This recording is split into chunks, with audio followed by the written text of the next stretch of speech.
Nessa primeira parte aqui, eu até falei que assim, eu não costumo comentar nada de conceitos. Não falo nada de revisão sistemática, que é uma coisa muito usada na área de saúde, diferentes tipos de revisão, revisão de literatura, levantamento bibliográfico. Às vezes tem um pessoal na banca que questiona um pouco isso, mas assim, isso aí vocês resolvam com a luta. Tá? Eu vou entrar só com a parte mão na massa ferramental. Mas eu gosto sempre de indicar, nesses links aqui que eu vou deixar, não vou nem abrir, mas tem dois artigos, eu acho, que são uma espécie de tutorial, material que fala um pouco dessas diferenças de revisão de literatura. Esse artigo aqui depois vocês podem baixar o PDF. Aqui o material da Unesp, o pessoal da USP e da Unesp tem bastante coisa em relação a isso. Se vocês pesquisarem lá, tipo de revisão, tá vendo? É isso daqui. Eu não vou falar sobre isso, mas está tudo bem explicado aqui. Então, assim, se vocês acharem conveniente no trabalho, no processo de redigir o trabalho, de fazer uma metodologia, de escrever, incluir isso, aí vocês podem usar isso como fonte, é uma fonte confiável, tá? Feito por gente até de biblioteca e tudo mais. Tem um curso que é um curso bem legal, que é esse curso da USP de escrita científica. Que assim, o pessoal, graduação tem muita dificuldade com o negócio de escrever, porque os caras não estão acostumados a escrever, não escreveram nada no ensino médio, muito menos na graduação, e lá no final tem que fazer o TCC, eles choram porque tem essa dificuldade de passar de 10 laudas. Tem esse curso aqui, que é também do pessoal da USP, que são vários módulos, são uns 10 vídeos, tem até, acho que não sei se tem no YouTube, tinha no YouTube, mas o vídeo está aqui, na própria plataforma da USP. Quem tiver tempo, quem tiver interesse, só depois acessar e dar todas as dicas de como escrever. Aquela história também, assim, depois que você produz um paper, aí de repente você vai querer submeter isso para alguma revista. Qual revista que eu vou submeter? Quais A, quais B e tal. Em termos de escrita, de estrutura, porque eu acho que isso é importante também. Com o tempo, vocês vão acabar reconhecendo um pouco a questão da estrutura do texto acadêmico, para quem não está familiarizado. Tem algumas áreas da copy que os caras são muito loucos, assim, com coisa de produzir artigo.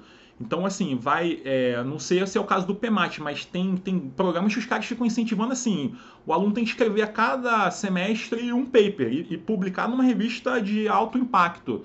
Então, eles ficam muito também condicionados nessa coisa: como é a estrutura que tem que ser feita, o processo de submissão. Em alguns programas eu explico isso, mas aqui eu acho que não é conveniente, eu não vou explicar para vocês, exceto se for o caso a gente faz uma coisa individual, mas. De qualquer forma, esses cursinhos que tem aí online dessas universidades explicam bem isso.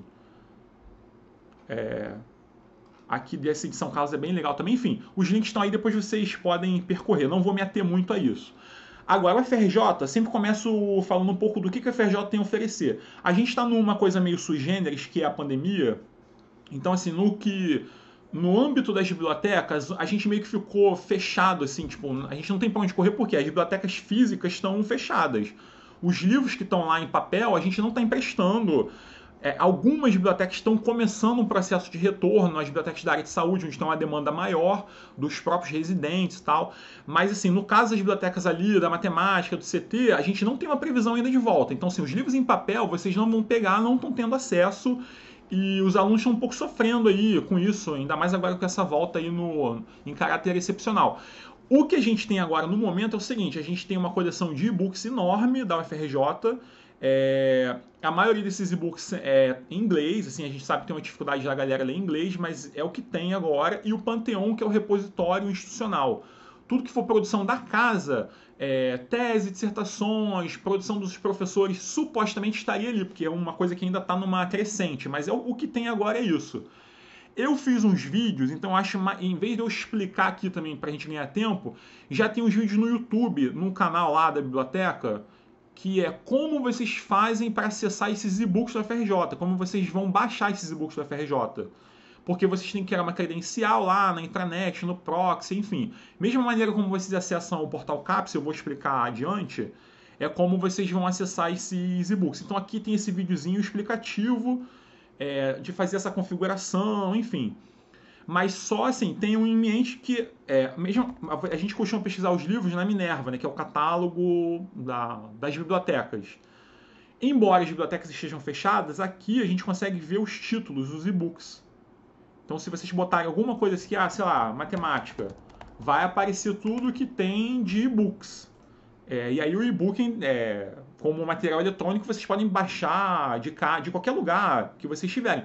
Basta que tenha essa credencial ali, que é o proxy, mas isso está muito bem explicado aqui nesse videozinho que vocês podem ver depois. E aí, como eu falei, tem pouca coisa deve ter bastante coisa de matemática lá, a área de educação, mas quase nada em português. Tem muita coisa em inglês. E aí, assim, dependendo, se você não estiver fazendo uma coisa muito regional, pelo menos passa o olho lá para ver o que tem, porque pode ser que tenha coisa interessante. O Pantheon é a mesma coisa, tem um videozinho explicando como usar o Pantheon e como submeter o material Pantheon, porque é uma demanda também que está acontecendo agora em função dessa migração para as aulas virtuais. Os professores estão colocando materiais lá, que seria uma espécie de pasta, aquelas pastinhas da Xerox. Em vez de o cara fazer uma pasta pirata no Google Drive e compartilhar, se for material que não tem restrição de direitos autorais e tal, bota no Pantheon, porque isso é oficial da FRJ. Esse sistema prevê isso, essa inclusão desses materiais didáticos que são utilizados em sala de aula. Ele foi feito para isso. E lá, assim, eu acho que o que tem de bom lá para vocês, de repente, no início de pesquisa, são as teses e dissertações. Claro que o PMAT é um programa novo, mas de repente você pesquisando teses e dissertações do FRJ de outros programas de anos anteriores, é legal fazer esse levantamento lá, porque você vê mais ou menos assim, pô, o que os caras estão pesquisando, o que o FRJ está incentivando em termos de pesquisa, nessa linha aí de educação, enfim. Tá tudo lá. O Pantheon, a Minerva, que eu falei, a Minerva vocês conhecem, é minerva.frj.br, esse é o endereço. A Minerva, ela tem ela compreende o catálogo de todas as bibliotecas. O FRJ tem quase 50 bibliotecas e a Minerva engloba o acervo físico, né, que seria os livros em papel e também esses e-books. Teses, dissertações, livros e livros eletrônicos. O Pantheon, ele é um pouco mais amplo, porque ele engloba a produção local. Então, assim, tudo aquilo que alguém, enquanto tivesse um vínculo com a FRJ, publicou na FRJ, mesmo que a pessoa hoje tenha feito um concurso, passado para outra universidade, o cara é professor de outra universidade, mas ele, enquanto estava na FRJ, ele escreveu um artigo, publicou um artigo, defendeu uma tese, fez algum experimento laboratorial e tem esses dados, isso entra no Pantheon. E aqui vocês podem navegar também por área, por assuntos, enfim, tá vendo aqui, ó, produção científica, recursos educacionais, teses, os TCCs, tem bastante TCC. Enfim, isso para vocês depois também exercício de casa, dever de casa, vocês podem navegar isso daí, tanto Minerva como Pantheon. Ainda no âmbito do FRJ, tá? Lembra que eu falei dos alunos lá da graduação que ficam muito preocupados com a coisa da formatação? Eu sempre indico o seguinte, olha, formatação vocês deixem para a última coisa. Não se preocupe com a formatação. Faz o trabalho, redige o trabalho e no final você senta e organiza aquilo ali. Faz a estrutura da norma, né, da BNT. Tem vários softwares, o pessoal do NCE também usa, o pessoal que trabalha com LaTeX tem acho que é o Overflow, é um software que você já vai escrevendo ali bonitinho, em estruturas de LaTeX, é legal, depois eu posso passar o link para quem não conhece. Quem está escrevendo só, essencialmente, texto, que eu acho que é mais o caso do PMAT, embora seja da área de matemática, aí assim, todo mundo me pergunta qual é o software que você indica. Pô, cara, eu não indico nada, eu uso o Google Doc, sabe, eu uso o Google Drive, nem o Word eu uso mais. Mas assim, aí é o que eu falei, é a minha metodologia, eu gosto de usar isso para redigir, porque tem mais facilidade de você acessar de qualquer lugar, esses plugins todos, o próprio Mendeley, você inclui agora no Google Doc, fica fácil. Eu prefiro, eu acho que não precisa complicar, não simplifica. Se você estiver escrevendo um livro, pô, de repente tudo bem, é uma coisa muito ampla, aí de repente você pode querer um software para estruturar o texto. Mas se for uma dissertação em tese, acho que dá para fazer tranquilamente no Google Doc, assim, minha sugestão, tá? Então aqui nesse site, que é o site do CIB, que é o Sistema de Bibliotecas, tem essa parte aqui, ó, manuais e publicações, que é o link que eu dei para vocês. Nessa parte tem isso daqui, ó. São os manuais oficiais da FRJ para essa formatação, de acordo com essas normas aí amplamente adotadas, a BNT 6023, norma de referência, enfim. E aí aqui tem as normas de TCCs, normas de dissertações, enfim, para vocês no caso vai ser essa norma aqui, ó, de elaboração de dissertações e teses. Quando você abre, isso aqui é um arquivo que a coisa interessante é que ele já foi concebido, aqui está um PDF, ele foi concebido como se ele fosse propriamente uma tese. Tá vendo essa estrutura de capa, essa coisa aqui essa fichinha catalográfica, ele é um manual, mas ele foi redigido como se fosse uma tese propriamente. A forma dele é uma forma de tese. Então, se você simplesmente copiasse isso, a gente aqui só está tendo uma informação visual, mas só de ver, assim, pelo menos essa ordem, o que eu boto primeiro? Eu boto primeiro a lista de siglas, aí depois vem o sumário. Qual é a diferença de índice e sumário? Sabe, essas coisinhas? Então tá tudo aqui. Como é que eu vou fazer a subdivisão de capítulos e essa numeração 4.3.1, lá. Ele foi feito dessa forma, então acho que já facilita bastante coisa. E esse é o manual oficial da FRJ. Aí tem um problema também que é o seguinte, na COP, por exemplo, a COP aí tem um programa de, sei lá, engenharia mecânica. Aí o programa de engenharia mecânica tem uma norma. A COP tem outra norma, o CT tem outra norma, e a FRJ tem outra norma e tem a BNT. Qual que eu vou usar? Assim, não dá para saber. Eu sempre falo para os alunos assim, senta com o orientador, pergunta para o orientador o que ele prefere. Porque às vezes na banca você vai ter um grupo de especialistas ali que estão acostumados a trabalhar com aquela formatação. E para evitar esse problema, de repente chegar na banca o cara questionar, aí assim, das duas uma. Ou você senta com o orientador e pergunta para ele o que é conveniente usar e adota aquilo, claro, dentro dessas aí oficiais que eu mencionei. Ou então, se não tiver nenhuma indicação, aí o que vocês podem fazer? Usa a norma do CIB. Porque se alguém depois questionar, você vai dizer, não, a norma do CIB é a norma oficial da FRJ. Não estou usando a norma do CT, da COP, do IEM, nada. Eu estou usando a norma oficial da FRJ, que é o CIB que rege. Então, vocês estão resguardados, entendeu? Mas assim, com certeza vai pintar alguma coisa assim de lá no final. Como que eu vou fazer a formatação? Na dúvida, use a norma do CIB. Porque a norma do CIB está amparada nessas normas oficiais, a BNT. Todos esses procedimentos é feito com base na BNT. Só que aqui eles fizeram um documento. Então é isso. Não tem erro, tá? Use a norma do CIB que não tem erro. Tem algumas pessoas, se você assim, quiserem consultar a norma, essas normas da BNT, a norma mesmo, tem uma coleção da FRJ que vocês acessam, tem esse endereço aqui, ó, BNT, tem que estar logado. Eu vou chegar lá, tá? Eu vou mostrar isso adiante, mas depois só pra gente não ter que ir e voltar, uma vez logado lá no proxy da intranet, tem uma página que eu vou mostrar que tem o acesso à BNT. Aí vocês vão cair aqui. E aqui vocês podem colocar o número da norma, no caso aquela da referência 623, e aí vocês pesquisarem, ele mostra a norma na íntegra. Vocês conseguem visualizar a norma aqui, ó, tá vendo? Claro que assim, isso é importante para o pessoal lá das engenharias, que é com quem eu lido mais diretamente, eles usam muito as normas técnicas mesmo para o próprio trabalho. Então, tipo assim, o cara está construindo um prédio, tem todas as normas lá da engenharia civil, tá. Aí assim, a gente usa essas normas. Essa mesma coleção aqui que eu estou mostrando, ela além de servir para essas normas de formatação do trabalho acadêmico, pode ser que dependendo da pesquisa que vocês estão fazendo, vocês podem usar outra norma. Então, assim, a coleção compreende tudo isso, tá? Mas tá aqui, eu fiz a pesquisa 6023, que é essa norma de referência. E aqui ele vai me dar um PDF, uma visualização, que eu consigo ver a norma na íntegra. Só para consultar, tá? Eu falei assim, isso aqui vai dar um pouco mais de trabalho, porque você não precisa ler isso daqui. Eu falei, é mais fácil ler o manual do CIB, mas de qualquer forma tá tudo aqui. Então assim, prova dos 9, vocês estão todos resguardados, tá? Às vezes também tem muita dúvida, assim, coisas muito específicas. Eu citei um tweet. Aí, assim, isso não tá na norma do CIB. Aí, às vezes, de repente, isso não tá na norma do CIB, porque é uma coisa muito nova ou muito peculiar, sabe? Aí pode ser que tenha na norma da BNT. Aí vocês têm que também, ou no final das contas, fala comigo, fala com o bibliotecário do IEM, comigo. E aí que o proxy é o seguinte, na verdade tá esse link do proxy, é melhor entrar sempre pela intranet. Vocês sabem que a UFRJ tem um sistema que é essa intranet, que é o mesmo lugar onde vocês entram para fazer inscrição de disciplina, acessar o SIGA, acessar aqueles ambientes, ou mesmo que não usem esse endereço, mas existe esse endereço, que é esse que está aqui, ó, intranet.frj.br. O que vocês vão fazer é o seguinte, vocês vão, para quem nunca entrou, para quem não tem uma conta, cria uma conta, que é essencial isso aqui, a vida do FRJ toda gira em torno disso daqui. E uma vez logado, eu já estou aqui logado com a minha conta, vocês reparem que vai ter esse bannerzinho aqui, ó, vertical, nesse lado direito, aqui, ó, Proxy, Café, Edu Rohan, tá.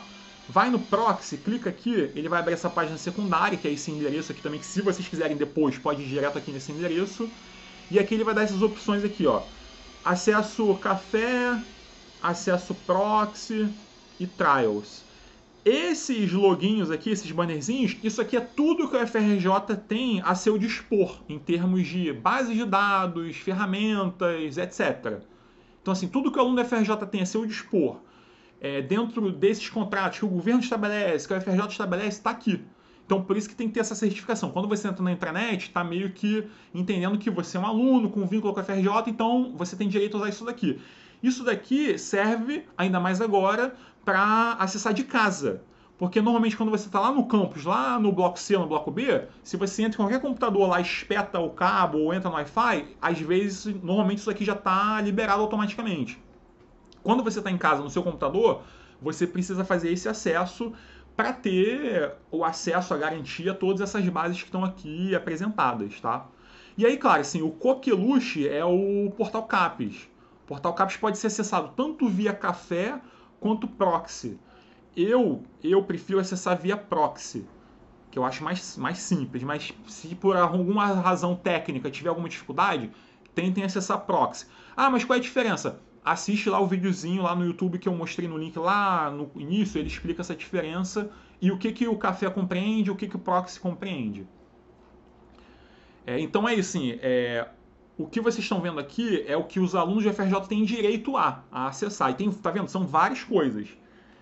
Tem até uns recursos agora que eles botaram, esses de conferência, de vídeo, esse sistema que é legal de solidariedade, de você, de repente, quem estiver fazendo pesquisa de laboratório, não sei se é o caso de vocês, mas vocês podem solicitar recursos físicos, né? Tipo, o cara tem, sei lá, um tubo de ensaio lá, de sobrando lá na UF.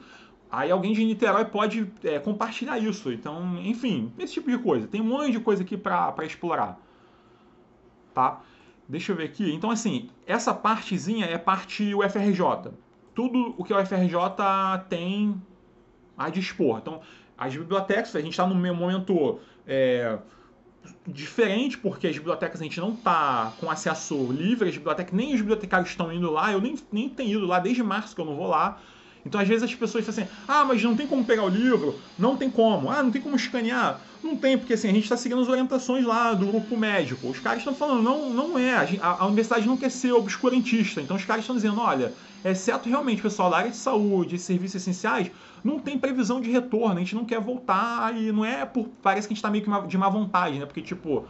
A biblioteca está fechada, os alunos estão voltando em caráter excepcional e vocês não estão oferecendo nada. Eu falei, pô, cara... tem que discutir com a reitoria, porque a gente só está recebendo as ordens, assim, até certo sentido. E a gente trabalhando com o que tem, né? Assim, e-book, muito material online, o que dá para pegar.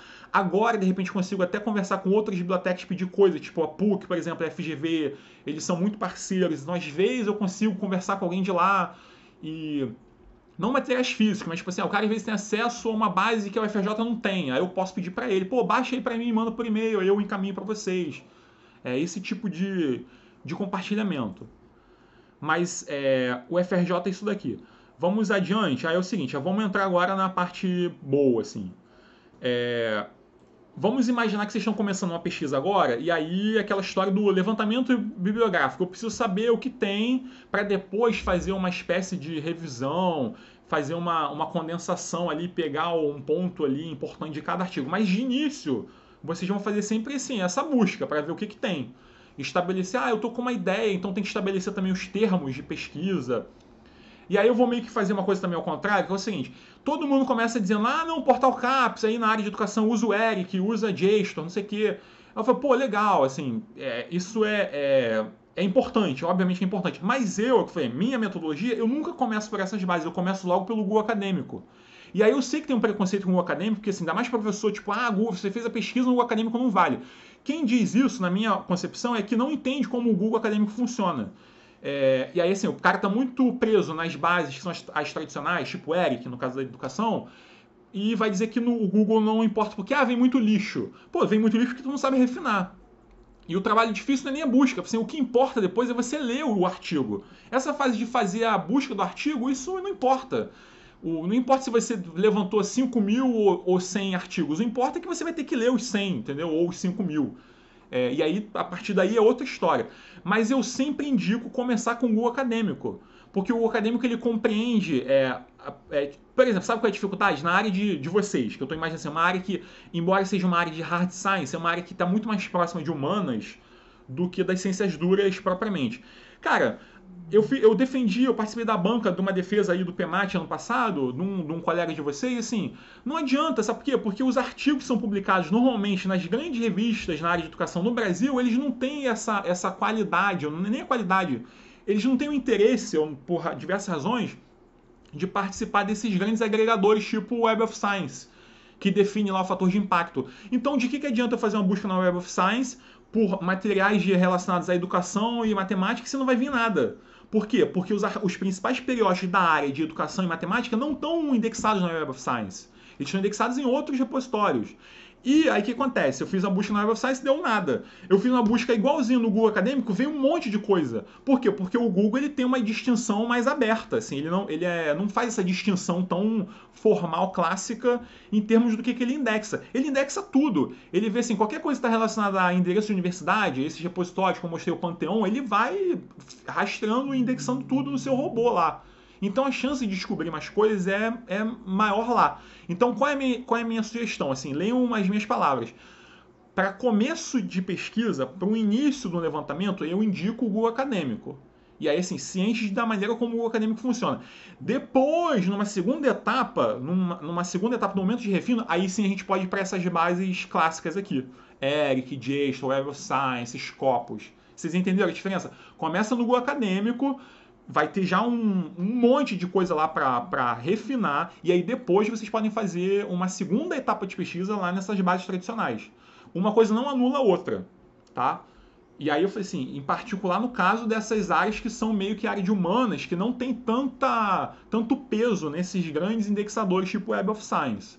Mas vamos ver. Então é o seguinte, aqui ó, nem botei o Google Acadêmico, ele deve aparecer lá no final, mas eu vou só quebrar aqui um pouco o protocolo, vamos direto no Google Acadêmico. Quem não conhece o Google Acadêmico, scholar.google.com.br. E é isso daqui. Eu não sei se eu vou usar um exemplo assim, bom. De repente, se vocês quiserem colocar no chat, quem que tiver assim, eu estou fazendo uma pesquisa sobre tal coisa, para a gente usar aqui a guisa de exemplo, tá? Eu vou colocar uma coisa muito aberta, tipo Math Education. Tinha feito até uns testes aqui, tá aqui. E ó, tá vendo? Me deu 3 milhões de resultados. E ninguém vai processar esses 3 milhões de resultados. Mesmo que eu tivesse um sistema automático de processar isso, não faz sentido, porque vai ter muito lixo. Agora, eu gosto do Google porque, primeiro que essa interface é muito fácil de você interpretar, é tudo muito clean, clarinho. E aqui, assim, ó, é fácil de interpretar. Vai ter sempre o título, aqui o nome do autor, o nome da revista, ou local de publicação, ano, onde foi, volume, número, fascículo, essas coisas. Aqui uma breve sinopse ou um pedaço do abstract. O Google chama esse conjunto todo aqui de snippet. E aqui essas citações, artigos relacionados e tal. Claro que se eu clicar aqui, o Google vai me levar lá para onde esse artigo foi publicado originalmente. Por alguma coincidência, me levou lá para a base do ERIC. O ERIC, nesse caso, ele não é uma base de texto completo necessariamente. Ele é uma base, a gente chama de base referencial. Ele mostra o que existe. Às vezes dá essa frustração também. Vou explicar isso adiante. O cara entra aqui e vai, pô, mas cadê o PDF? Eu quero o PDF. E não tem o PDF, o cara tipo acha que está fazendo alguma coisa errada. Não, é porque essa base ela não te disse que ela vai te dar o artigo na íntegra. Tem bases de texto completo que dão artigo na íntegra, nem todas. Vou falar isso mais adiante. Mas então, tá vendo? Toda vez que eu clicar aqui, ó, que é um livro, ele está me indicando que é um livro. Em alguns casos eu vejo que tem um PDF aqui, ó, o próprio Google me indica que eu tenho um PDF.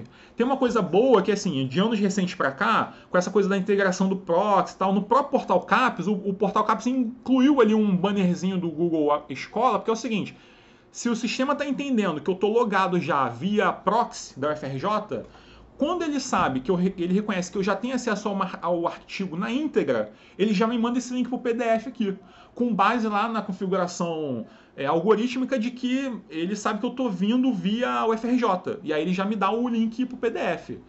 Mas é assim, caso a caso, tá? Não é que eu falei, não é porque a gente tem acesso ao proxy, ao Portal CAPES, que vai ter acesso a todos os artigos do mundo. Muito pelo contrário, é só uma gama finita. Mas aqui está toda a coisinha fácil de visualizar. Agora, o que eu acho que é o grande lance aqui do Google Acadêmico? Lá na graduação tem um problema muito clássico que é assim, eu estou fazendo uma pesquisa, mas não tenho referência nenhuma, não sei por onde começar, não tenho nada para usar de base. O cara tentou fazer uma pesquisa, fez lá seu levantamento, não achou nada. Aí eu falei assim, vamos refinar aqui alguma coisa aqui da terminologia, tipo Math Education. Eu não usaria Math Education, porque é um termo muito amplo. Não quero 3 milhões de resultados. Então, assim, pô, não é Math Education o quê? No Brasil? Alguma coisa assim tá vendo aqui? Ele mesmo me dá algumas sugestões, ó. Os teóricos, programas e tal, cálculo, currículo. Então, assim, eu vou refinando a partir disso, desse conjunto de termos. Que eu vou explicar também um pouco mais à frente. Aí, mas o que é interessante? Tá vendo aqui, ó? Vamos pegar só esse primeiro exemplo aqui, ó. Um artigo lá que vocês viram, ele me levou aqui na página do artigo, tem o título, os autores e tal, aqui uma sinopse do artigo, onde ele foi publicado, enfim. Agora, tá vendo que tem aqui, ó, esse artigo foi citado por 440 outros artigos. O Google normalmente cria esse ranking com base nos que são os mais citados. É um peso, né? Um ranking de quais são. Eu fiz essa pesquisa, ele está supondo que os que têm mais a ver com isso daqui que eu pesquisei são esses aqui. E aí agregando esse peso, que é o peso, né, a moeda da academia, da ciência, as citações. Se eu clicar aqui, eu vou até abrir em outra aba, ele vai me abrir o quê? Os tais 440 que citaram esse cara aqui primeiro. Então, bem, se eu tenho 440 que citaram esse daqui, provavelmente eles são muito relacionados. Mesmo que seja um artigo controverso, que alguém esteja refutando, mas está falando sobre. Então, pô, eu estou partindo de um único artigo para uma exponencial de 440. Então, como é que o cara lá na graduação me diz que, tipo, não tem nada para estudar, entendeu? Então, eu falei, cara, eu comecei com um artigo e só que no primeiro link eu já tenho 440 para baixar aqui, ó. E aí eu vou fazer esse processo de refinar os 440 e assim por diante. Olha esse aqui, ó, só esse aqui tem 5.000. Se eu clicar aqui já era. Então assim, eu vou perder meses só lendo. Eu cliquei em 2 links e eu já tenho 6.000, 5.600 artigos para ler. Então eu não vou admitir que o cara me diz que não tem nada para ler. Tudo bem, se for uma coisa muito nova, né, uma ideia uma abstração, uma teoria matemática muito emergente, tudo bem. Mas normalmente não é o caso. O caso é esse mesmo. O cara não soube manipular aqui, interpretar o tipo de resultado. Então, assim, façam essas pesquisas utilizando esses linkzinhos, que eu acho que, assim, eu costumo muito fazer isso. Basta passar o olho, assim, você passando o olho, você vê, mas assim, não precisa nem entrar no link, eu não costumo entrar em todos, não vou, tipo, no máximo aqui eu entro nas 3 primeiras páginas aqui. E aí, assim, pela sinopse, pelo snippet, você já meio que sabe, assim, tipo, pô, isso aqui tem a ver, aqui, ó, Alasca. Pô, não quero estudar Alasca, eu quero estudar Nordeste. Aí, assim, eu já meio que vou limar isso aqui. Mas, de repente, tem uma coisa assim, pô, mas o cara tá falando do Alasca, mas pode ser alguma coisa aqui de, ó, nativos, porra, populações indígenas, legal. Aí eu clico aqui. Então, se eu gostei desse, e aí eu tenho uma propensão a eu olhar aqui quem citou, porque são assuntos similares. Ou, tá vendo aqui, ó, artigos relacionados. E aí ele vai me dar uma outra aba dos artigos que se relacionam e não necessariamente estão nessa linha aqui de citações, entendeu? Então aqui eu falei, só isso daqui já dá uma profusão imensa de possibilidades. Isso daqui, ó, que vocês estão vendo, isso aqui é tradicionalíssimo também. Qualquer base de dados que se preze vai ter sempre uma opçãozinha de refino. Seja por ano, por autor. Aqui no Google é mais simplificado. Eu costumo sempre fazer assim, olha, levantamento bibliográfico, revisão de literatura, embora você esteja trabalhando sempre com coisas que são muito clássicas, assim, você não pode deixar de citar fulano de tal, mas eu gosto sempre de ver o que tem mais recente. Para ver, tipo assim, pô, será que eu não tô perdendo nada de novo? Que é muito estranho também você chegar na banca e alguém falar assim, pô, mas você não leu esse artigo que saiu agora e, tipo, o cara já debunk, né? Tipo, refuta tudo isso. Aí, assim, é meio constrangedor até. Já vi isso acontecer em banca. Então, eu gosto sempre de fazer pesquisa começando pelos mais recentes. Então, pega aqui assim, ó, vou pegar só os de 2018 para cá, né? 2020. Tem até 2021, porque alguns artigos talvez até estejam no prelo e vão sair já nas próximas edições. E aí eu consigo fazer esse levantamento. Já reduz bastante, ó. 67.000. Claro que eu não vou fazer a leitura dos 60.000, como eu falei, mas já reduz dos 3 milhões lá para 60.000. Então, assim, o Google, eu acho que, como eu falei, primeira etapa de pesquisa, começar sempre com o Google Acadêmico. Tem uns videozinhos, depois eu posso mandar para vocês os links, tem uns videozinhos que eu fiz, tá lá no YouTube, só sobre o Google Acadêmico. Aí eu vou depois eu vou mostrar para vocês essa coisa aqui do meu perfil, dos alertas, depois eu mostro para vocês, mas tem coisas específicas do Google e tudo tem tutorial também no YouTube, é fácil de acompanhar. Moreno? Pode falar, tô ouvindo. Aqui é o Pedro. Eu tenho uma dúvida, por favor. No caso, se a pessoa quiser buscar artigos aqui do Brasil, como ela faz essa separação lá no Google Acadêmico? Vocês viram aqui que eu fiz a pesquisa em inglês, né? Eu usei Math Education. Por que eu usei em inglês? Aí também, assim, é uma dúvida comum. Inglês é a língua universal, né? A língua da ciência em inglês. Mesmo os chineses, os russos, os eslavos escrevem em inglês. Ou então, mesmo no caso dos brasileiros, você pode ter o texto regional, que foi publicado numa revista local, mas o abstract é em inglês. Então eu sempre também indico, assim, mesmo que vocês estejam fazendo, a não ser que seja uma coisa muito exclusivamente local, façam uma pesquisa em inglês, porque ele inclui o abstract. Então, assim, se tiver um abstract que realmente reflete o conteúdo, não vai escapar. Agora, não tem diferença. A diferença é a seguinte: eu posso fazer Math Education, quero só Brasil, faz a pesquisa em português. Educação matemática. Aí vocês vão explorar as diferentes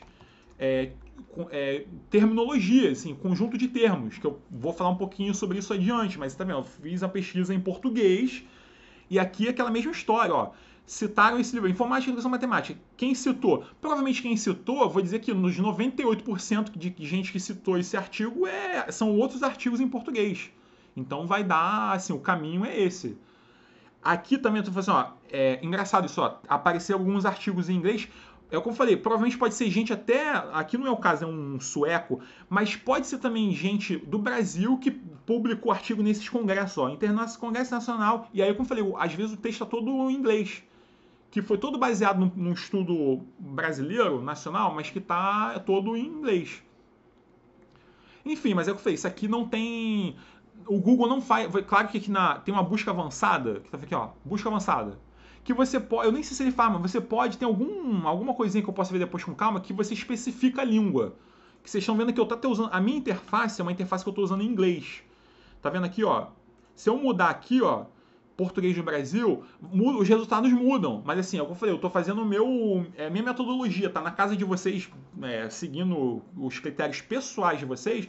Se quiser mudar para português do Brasil, muda. A interface toda vai mudar, ó, tá vendo aqui, ó. Pesquisa em Brasil, pesquisa em qualquer idioma. Isso lá no inglês já não tinha, e aqui ele está me dando essa opção. E eu vou botar pesquisa só em português. Mas isso é tipo busca avançada. Faz essas configurações na busca avançada. Entendeu, Pedro? Entendi, obrigado. Moreno, deixa eu aproveitar que você parou. Eu também queria fazer uma pergunta. Fala aí. Ali quando você tá se você puder voltar no Google Acadêmico, por favor, Uhum. tem umas aspas lá, né, que a gente vê já como é que a citação fica meio que pronta.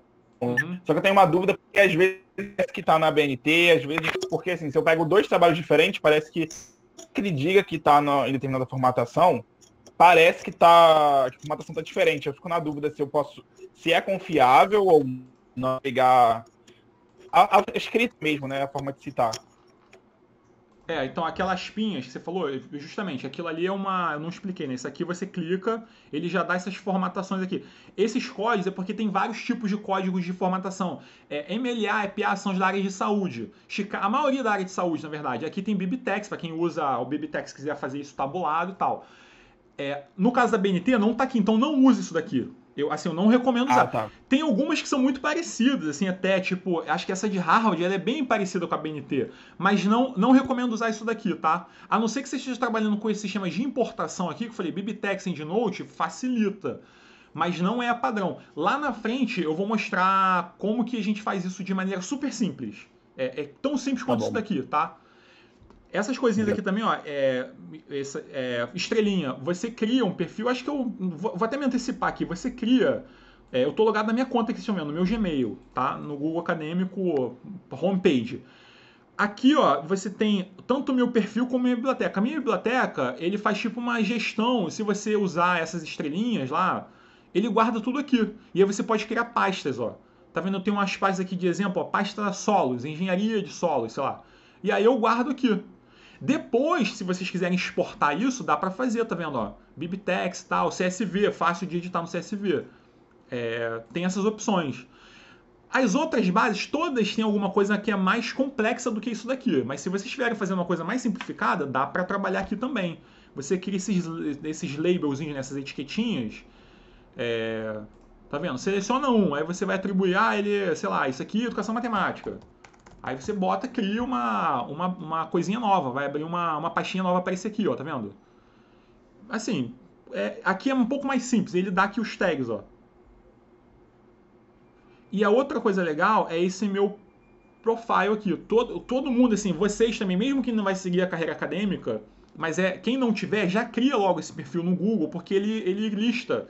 Então, assim, eu não sou um acadêmico, né? Eu tenho pouquinhos artigos aqui, tá, mas tem o meu perfil. Deixa eu pegar um perfil de alguém bem proeminente aqui, tipo, deixa eu ver o Watanabe. O Watanabe é da Edson Watanabe. O Watanabe da COP, que é um professor aí da COP, foi diretor e tal. Aqui, ó, tá vendo, ó, pesquisa e tal. Tanto é que quando... Não, eu pesquisei pelo Watanabe, mas quando eu tô vendo aqui os snippets, tá vendo quando tem os links assim, ó, se eu clicar aqui, ele vai abrir o snippet, o snippet vai abrir o link da página dos autores. Quando tem esse link, porque alguns não tem, ó. Se esse cara não tem o perfil no Google, esse tem, esse não tem. Quando tem o link, é só clicar. Então, se eu clicar aqui no Watanabe, ele me dá todo... É tipo Lattes, currículo Lattes, só que aqui é um currículo Lattes aberto. Tipo, qualquer pessoa pode pesquisar e entrar aqui, não precisa daquele CAPTCHA. É mais fácil. E aqui está o ranking por citação, assim, os artigos mais famosos do professor Watanabe aqui, ó, os coautores, esses índices do Google, porque tem aquela citação, o índice H, índice I10, enfim, os anos que ele foi mais produtivo. Eu acho que isso aqui é bom também, porque, assim, às vezes você começa a perceber que tem um determinado autor que é o cara que é o bambambam do tema que você está pesquisando. Então segue o cara. Aí como é que eu vou seguir o cara? É só dar esse follow aqui, ó. Se eu der esse follow, o que ele vai me dizer, ó? Toda vez que o Watanabe publicar um novo artigo ou que tiver uma nova citação a ele, eu recebo uma notificação no meu e-mail. E aí isso facilita muito. Eu vou falar sobre esse tipo de alerta lá na frente, mas já estou antecipando aqui, ó, falando aquela coisa do... A gente vai e volta, né? Mas eu uso isso aqui direto no Google, assim, para as minhas áreas de pesquisa. Toda vez que eu encontro um autor ou um tema, porque você pode pesquisar por tema também, você cria esses alertas. Você cria um tipo de alerta que toda vez você vai receber um anúncio lá, um aviso de que chegou, entendeu? Certo? Podemos ir adiante? Vou agora para as bases. Que eu estou preocupado com o tempo, porque senão não vai dar tempo aqui de mostrar o essencial. Aí é o seguinte, ó, eu fiz aqui um levantamento, eu confesso a vocês que assim, meu métier não é matemática, o meu métier é engenharia. Eu sou bibliotecário do CT, eu tenho uma parceria com a professora Luciana, que a gente já se conhece e tal, mas assim, vocês estão vinculados diretamente à matemática, à biblioteca da matemática. Então assim, eu nem domino tanto as bases de dados do pessoal que pesquisa matemática, nos diferentes... categorias da matemática. Eu trabalho mais com engenharia, então não domino tanto. Mas eu fiz, claro, um estudo para ver assim, quais são as principais bases da área de matemática e área de educação também. Até a questão da educação também, tipo, educação. Quem lida com educação é o pessoal lá do CFCH. E tem uma bibliotecária excelente lá, que é a Érica. Então eu posso depois passar o contato dela. Quem estiver trabalhando com a parte mais de educação mesmo, estricto senso, pode falar com o pessoal do CFCH. Quem estiver trabalhando com a parte mais de matemática, pode trabalhar com o pessoal do IEM. Quem estiver trabalhando com uma coisa mais transversal, multidisciplinar, aí pode falar comigo. Então, assim, é bom que vocês tenham as 3 opções. Mas aqui no caso, ó, Eric, como é que a gente acessa o Eric? Vamos fazer o caminho, assim, bem tradicional. Vai na intranet. Como é que vocês acessam, né? Fazer todo o percurso. Vai na intranet, faz o login, clica aqui no proxy. Aí o proxy vai ter acesso proxy, clica aqui, portal de periódicos, esse arco-írisinho aqui, esse banner colorido. Clica aqui, ele vai te levar lá para o portal CAPES, e aqui agora eu estou logado no portal CAPES, e agora sim aqui eu vou pesquisar a base. Então assim, entendam o portal CAPES também, eu vou tentar só explicar brevemente. O portal CAPES é o grande suprassumo da pesquisa no Brasil, porque é um contrato que o governo estabelece com várias editoras e sistemas e de revistas, enfim, que ele concentra, porque antigamente sim, você tinha que ter assinatura de revista, tipo, Science, todo mundo tem a Science, quer ter a Science, aí o governo tinha que comprar uma versão para o CCS, uma para letras, uma para o CT, gastava-se muito dinheiro. Então, depois que migrou tudo isso para o digital, o governo paga uma vez só, estabelece ali um acordo e distribui isso para todas as universidades, institutos de pesquisa conveniados. Então aqui, ó, vocês estão vendo que eu estou vindo já acessado, reconhecido que eu estou vindo pela UFRJ. Qualquer pessoa no mundo afora, se o cara pesquisar no Google Portal CAPES, ele vai cair nessa página. E ele vai até conseguir fazer pesquisa. Mas na hora de conseguir ver o artigo na íntegra, provavelmente ele não vai conseguir ver nada. Porque ele não está vindo logado via essas instituições que fazem parte desse consórcio. Então, assim, Quando for entrar no portal, façam esse percurso que eu acabei de fazer agora, ou então certifiquem de que, se quiser entrar direto no link, confirma aqui, ó, que vocês estão acessando via proxy UFRJ. O próprio link aqui, ó, na URL, vocês conseguem ver, entendeu? Para não ter aquela frustração também de, ó, e aí aquela história, além dessa frustração de estar primeiro você tem que estar logado, o Portal CAPES, ele faz parece que assim, esses números são atualizados anualmente, mas tem acesso a cerca de 30 mil revistas no mundo. Cara, isso é o FRJ, Realidade Brasil. Se eu for em Harvard, sei lá, essas grandes universidades aí, Cambridge, os caras têm acesso a 200 mil revistas. Então é muito maior, assim, o acesso. Isso para dizer que a gente não tem acesso a tudo. A gente tem acesso a um número grande, bastante razoável. As principais revistas a gente tem acesso, porque é uma demanda dos pesquisadores. Mas vai ter muita coisa que vocês vão acessar mesmo pelo portal e não vão ter acesso. Porque aquela diferença que eu expliquei. Tem coisa que é acesso integral e tem coisa que é só indicação, que é só referência. Mas bem, aqui na busca, vocês podem fazer busca igual eu fiz lá no Google Acadêmico. Tem aqui, ó, busca por assunto, busca periódico, busca base. Eu não vou também perder muito tempo aqui, a gente já está avançado. Vocês podem fazer, tem vários tutoriais sobre o Portal CAPES no YouTube, eu posso explicar depois isso. Tem um vídeo meu só sobre o Portal CAPES. Mas assim, é muito trivial. Você faz a pesquisa por assunto, ou se você já souber, ou assim, qual é uma revista, né, periódica, uma revista que eu quero acessar, você pode fazer a pesquisa pelo título da revista, pelo nome, ou base. Aqui no caso, eu falei, a gente está numa segunda etapa de pesquisa. A gente começou lá no Google Acadêmico, vamos para a segunda etapa. A segunda etapa seria pesquisar nas bases. E aí, assim, qual é a principal base da educação em matemática? ERIC. E aí eu vou pesquisar aqui, ó, base, e vou botar aqui ERIC. Fazer a busca e vou ver o que ele vai me dar. Só em relação ao ERIC também. O ERIC tem duas versões. Uma que é essa que eu falei, que é tipo via ProQuest, que ela em tese dá algumas coisas a mais ou algumas coisas a menos. Não tem muita saída, assim, não tem muita saída. Tentem acessar essa aqui tá vendo? Tem a ProQuest.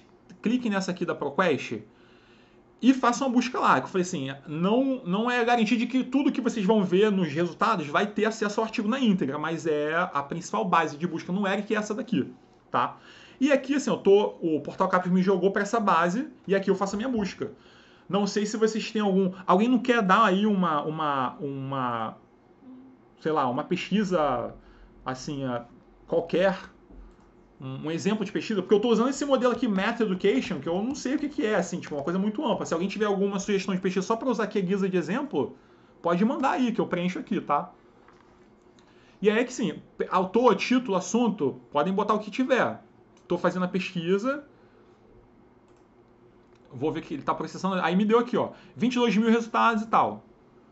Aí, tá vendo? Eu não vou nem percorrer isso aqui. Tudo isso aqui, em relação às diferentes bases, é muito similar. Vai ter sempre esse modelo de resultados com o título da revista, o título do artigo, a revista onde ele foi publicado, os autores, uma pequena sinopse.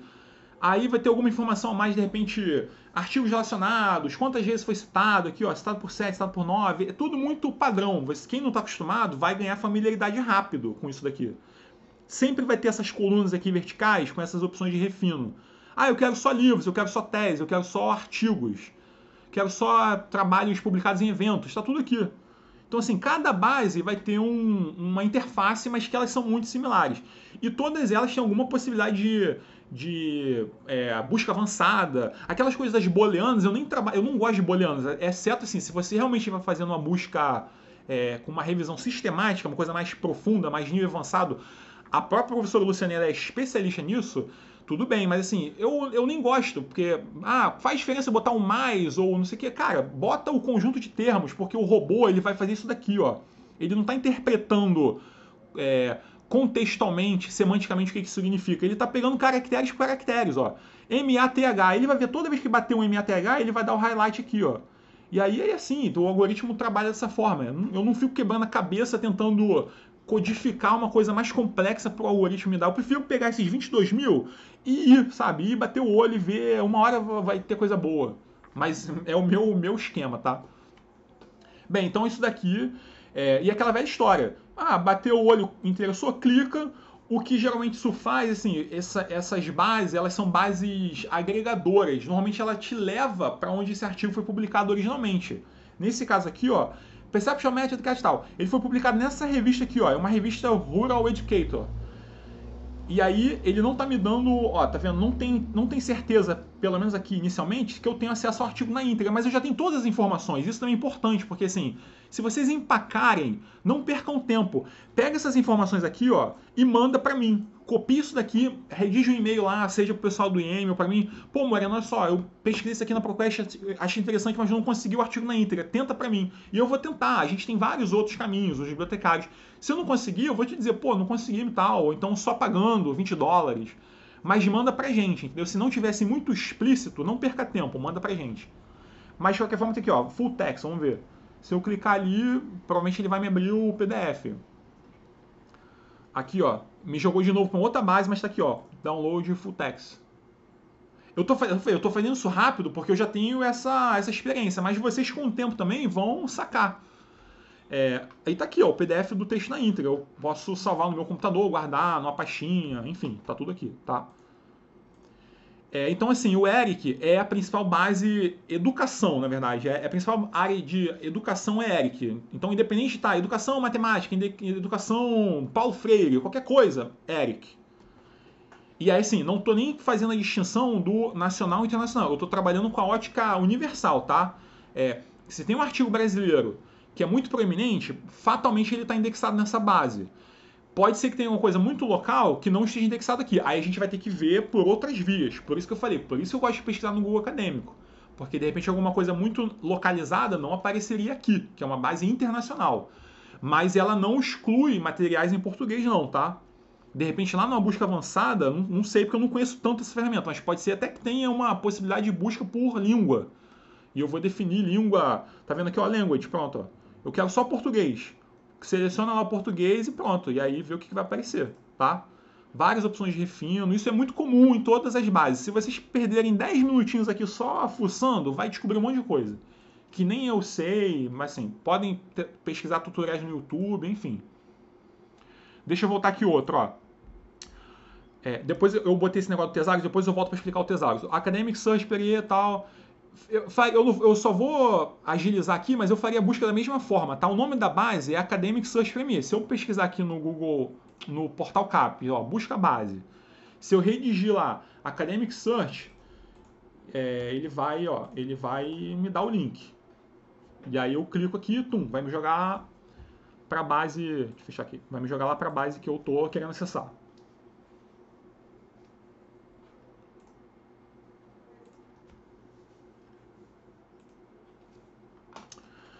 Mesma história, tá? Eles sempre verifiquem que, ó, eu tô vindo via UFRJ e tal, não sei o quê. Cara, qualquer busca, Paulo Freire. E ver o que vai dar, entendeu? Qual é a diferença, assim, qual é a diferença de uma base para outra? Qual é a diferença de usar a EBSCO e a ERIC? Assim, a diferença é em relação a o que eles indexam, o que eles pegam como filtro e incluem no seu banco de dados.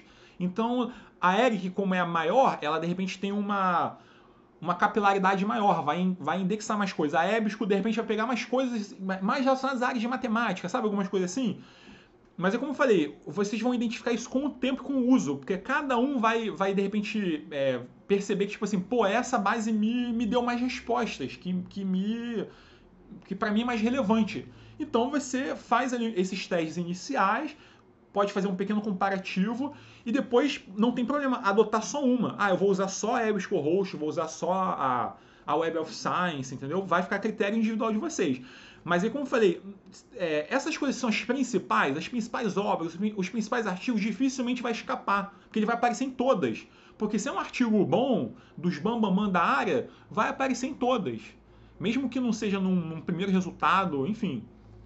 Aqui, ó, tá vendo? Eu tô em outra base e aqui ele me dá todas aquelas mesmas opções de refino e tal, muita coisa. Eu não vou explorar aqui pra gente não perder tempo.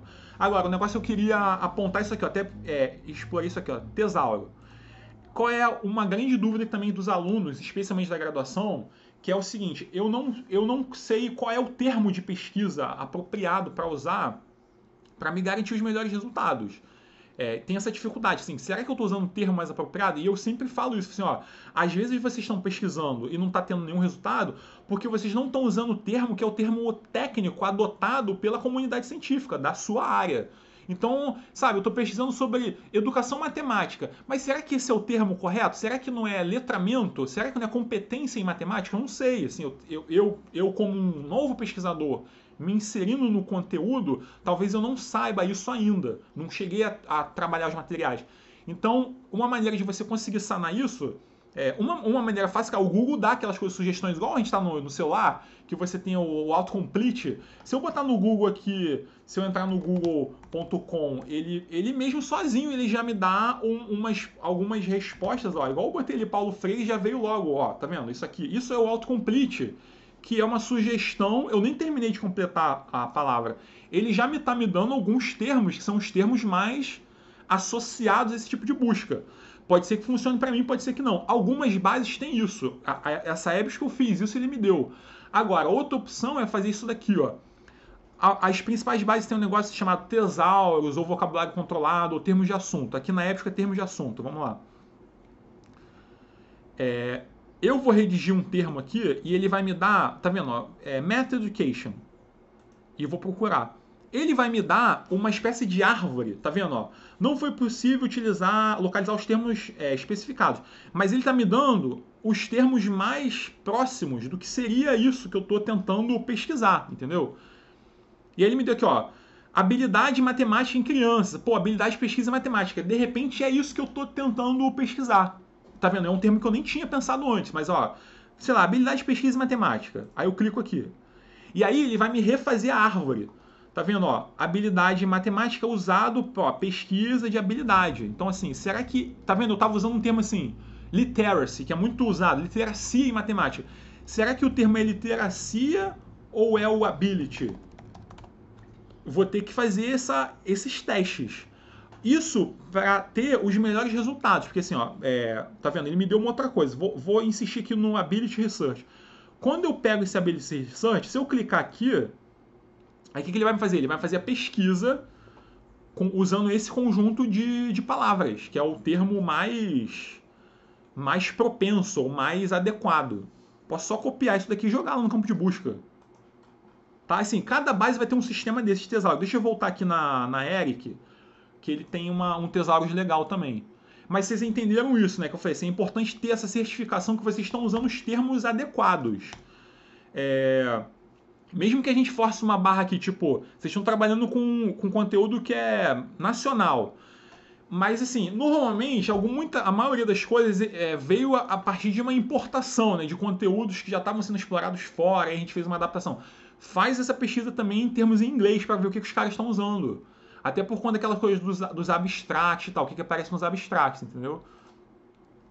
Deixa eu ver aqui no ERIC busca avançada. Aqui, ó, tô na busca avançada do ERIC. Aqui, ó, tesauros. Ele geralmente trabalha com esse sistema de árvore, uma coisinha tipo, ó, Math Education. Posso colocar qualquer coisa aqui, tá? Assim, aí ele me deu aqui, ó, quais são as categorias de assuntos associados, relacionados, ó. Fórmulas matemáticas, expressões matemáticas, modelo, tá vendo? Coisa meio aberta demais. Aí aqui tem, ó, educação matemática, ó, skills, testes e tal. Enfim. E aí, a partir daqui, vocês vão explorando para ver, tá vendo? Ó, ele dá quais são os termos mais amplos e os termos mais específicos. Matemática remedial, tipo, nunca ouvi falar disso, mas pode ser que seja interessante. E aqui, aquelas opções de booleano, que eu falei, eu não costumo usar isso daqui porque eu acho que complica. Mas a partir desse momento, que é uma coisa já mais uma busca avançada, ele já permite fazer. Vocês entenderam, né? Eu tô fazendo aqui meio bem rápido, mas a ideia é assim, na dúvida da formulação do termo de pesquisa, que é uma coisa ultra importante, consultem esses tesauros.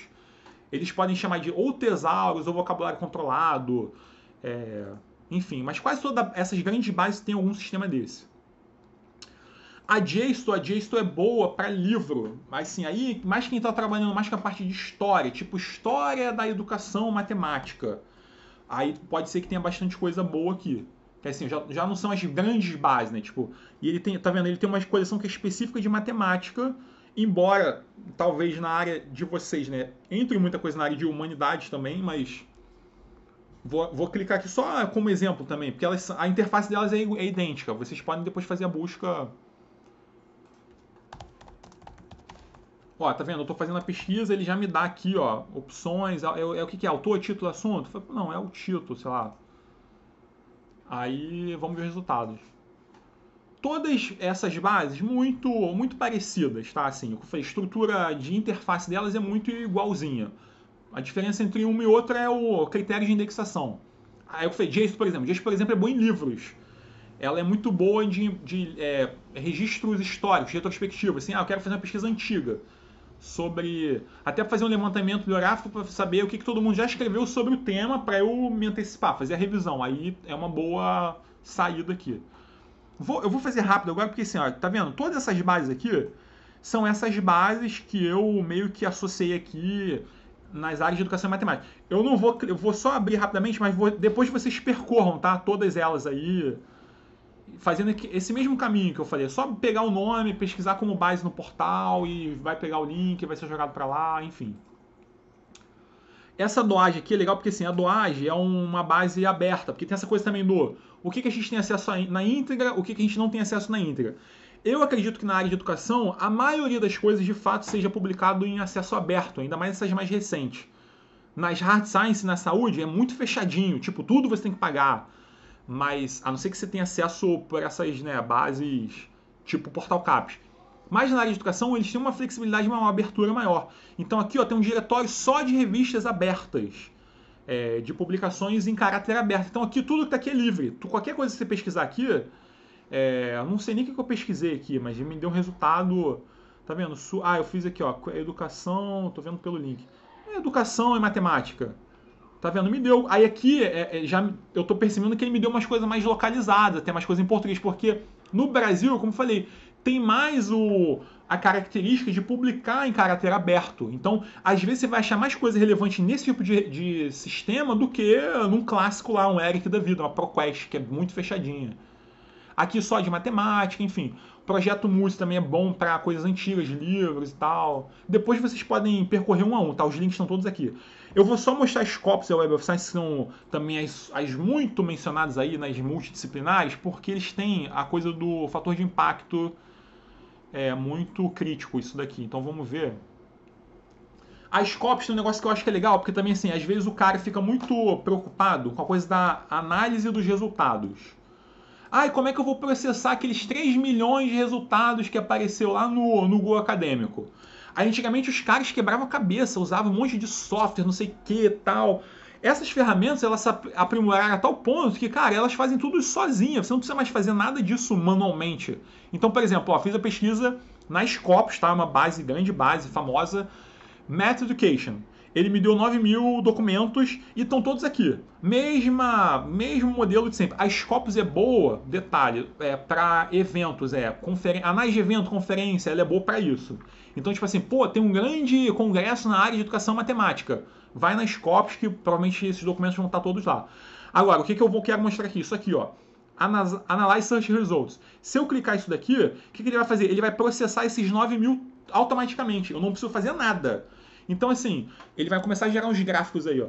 Eu quero saber quem são os principais autores. Quem são os principais caras que mais têm publicação sobre esse tema? Quais são os países que mais publicam? Qual é o ano que teve mais incidência dessa publicação? Então, aqui, ó, tô vendo pelo gráfico, teve um aumento crescente. Esse aqui tá abaixo porque ainda não foi compilado tudo em 2020, mas vai subir. Então, eu tô percebendo que esse tema, ele vem numa crescente. Isso já é um dado legal. Esses autores são os principais. Sullivan. O Sullivan publicou mais de 20 artigos sobre esse tema. Eu estou pesquisando sobre, o tema que eu pesquiso aqui, Math Education. E eu estou pesquisando desde 59, Posso refinar também. Quero só os mais recentes. Ele vai reordenar os gráficos. Quais são as principais, sub-áreas, né? Tipo assim, eu estou vendo aqui, business, não sei o que, engenharia, quais são os principais financiadores e tal. Então isso daqui já ajuda. O cara não tem que processar manualmente, assim, tipo, esse negócio dos autores eu acho crucial, porque assim, eu consigo ver quem são os principais autores que estão publicando nesse tema. E aí aqui, claro, se eu clicar aqui nesse negocinho, eu já entro lá na página do cara, esses títulos que ele publicou, os 21, e pronto, tá tudo aqui. Aqui é o seguinte também, ó. Eu ia te falar isso mais à frente, mas já vou antecipar também. Eu mostrei lá no Google o negócio de alerta. Todas essas bases, elas vão ter algum sistema de alerta que você é notificado toda vez que sair um artigo novo sobre o assunto que você pesquisou, sobre o autor, que são os principais métodos, né, de você se manter atualizado. Aí aqui, ó, se eu clicar no quadradinho, não sei o que, vai ter tudo uma opção de, tá vendo? Set alert. Vamos selecionar esses dois aqui, sei lá. Aí eu acho que ele vai me dar a opção assim, ó. Toda vez que tiver, ó, ele fez a própria booleana aqui, ó. Toda vez que tiver um artigo sobre educação matemática do Sullivan, ó, o nome do alerta vai ser, ele vai mandar um e-mail pro meu e-mail e com qual frequência eu quero. Toda semana, todo dia, todo mês, entendeu? Se for uma coisa muito que se produz muito, ele vai me ficar mandando um alerta direto. Então isso aqui é legal também, porque assim, uma maneira de você se manter atualizado, em vez de você ficar entrando em todas as revistas para saber o que está saindo, você faz esses alertas. Eu uso isso direto e indico muito isso, tá? Então, Scopus, façam esse exercício aqui, ó, do Analyze Search Results, para analisar os resultados, para não ter que fazer na mão. Ele mostra isso daqui tudo sozinho.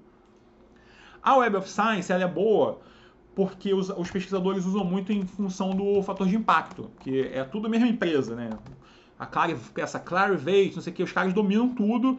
E aí, assim, se você quiser saber qual é a principal publicação, revista, não sei o que, qual é o principal autor, aí uma maneira de pesquisar é pela Web of Science. Também, né? Além de todas as outras. Porque aqui eles focam muito nessa coisa do Times citado, né? Quantas vezes o cara foi citado. E aí o ranking é todo baseado na quantidade de citações. Tá vendo aqui, ó? Foi citado por 988. Aí, assim, o Google já dá isso, o acadêmico dá isso. Só que a diferença é que a Web of Science tem um peso maior. Porque eu falei, todo o material que está indexado na Web of Science, os pesquisadores mundialmente já pressupõem que, nossa, é de ultra qualidade. Porque não é qualquer coisa que entra na Web of Science. Para uma revista brasileira entrar aqui, nossa, tem que ser uma revista muito boa. Com relevância internacional, publica só pesquisa, assim, boa para poder ser considerada para entrar aqui. Então, por isso tem esse peso, entendeu? Mas é só mais uma opção, tá? Vamos lá, vamos adiante. Bases nacionais, pessoal, tô falando das internacionais. Bases nacionais.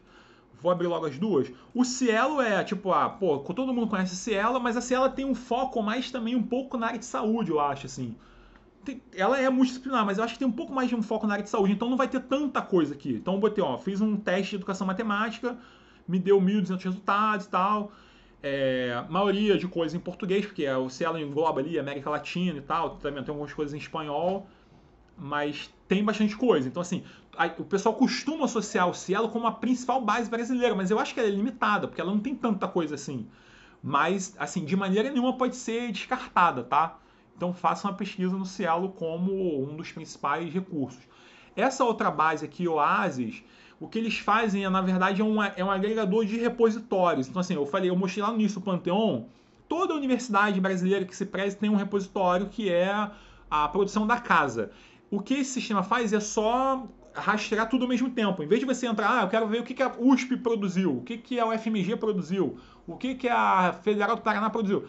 Entra aqui que ele faz esse rastreio sozinho. E aí eu botei de novo aqui, ó, educação matemática. Aí ele vai me dar tudo, tá? Porque ele vai me dar testes, dissertações, artigos, relatórios e tal. Vai perder um pouquinho de tempo aqui também navegando. E aqui, ó, os diferentes programas, porque aqui não tem um nome, né? Mas tem os programas associados de cada universidade, ou os repositórios, ó. Portugal, Unesp, PUC de São Paulo, Santa Catarina. Essas são as principais bases brasileiras. Não é muita coisa, assim, a gente no Brasil tem essa deficiência porque a cultura é de publicar internacionalmente. Então, assim, mesmo numa área que não tem tanta cultura internacional, mas a gente fica sempre muito preso a essa coisa dessas bases internacionais. Mas fazer o quê?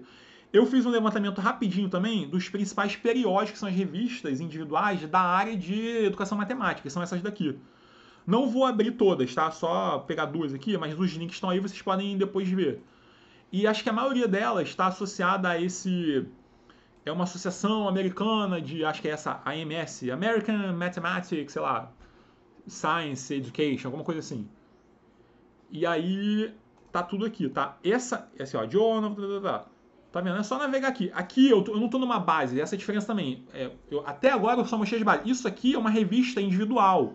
Então vocês também, com o tempo, vão identificar... revistas individuais que são importantes para a pesquisa. para vocês se manterem atualizados. Fazer, pô, essa revista sempre publica coisa importante. E aí, assim, entra na revista e vê. Uma maneira de seguir é essa coisa do alerta. Isso aqui, ó, Receive Updates by Mail, chama de TOC, né, que é o Table of Contents.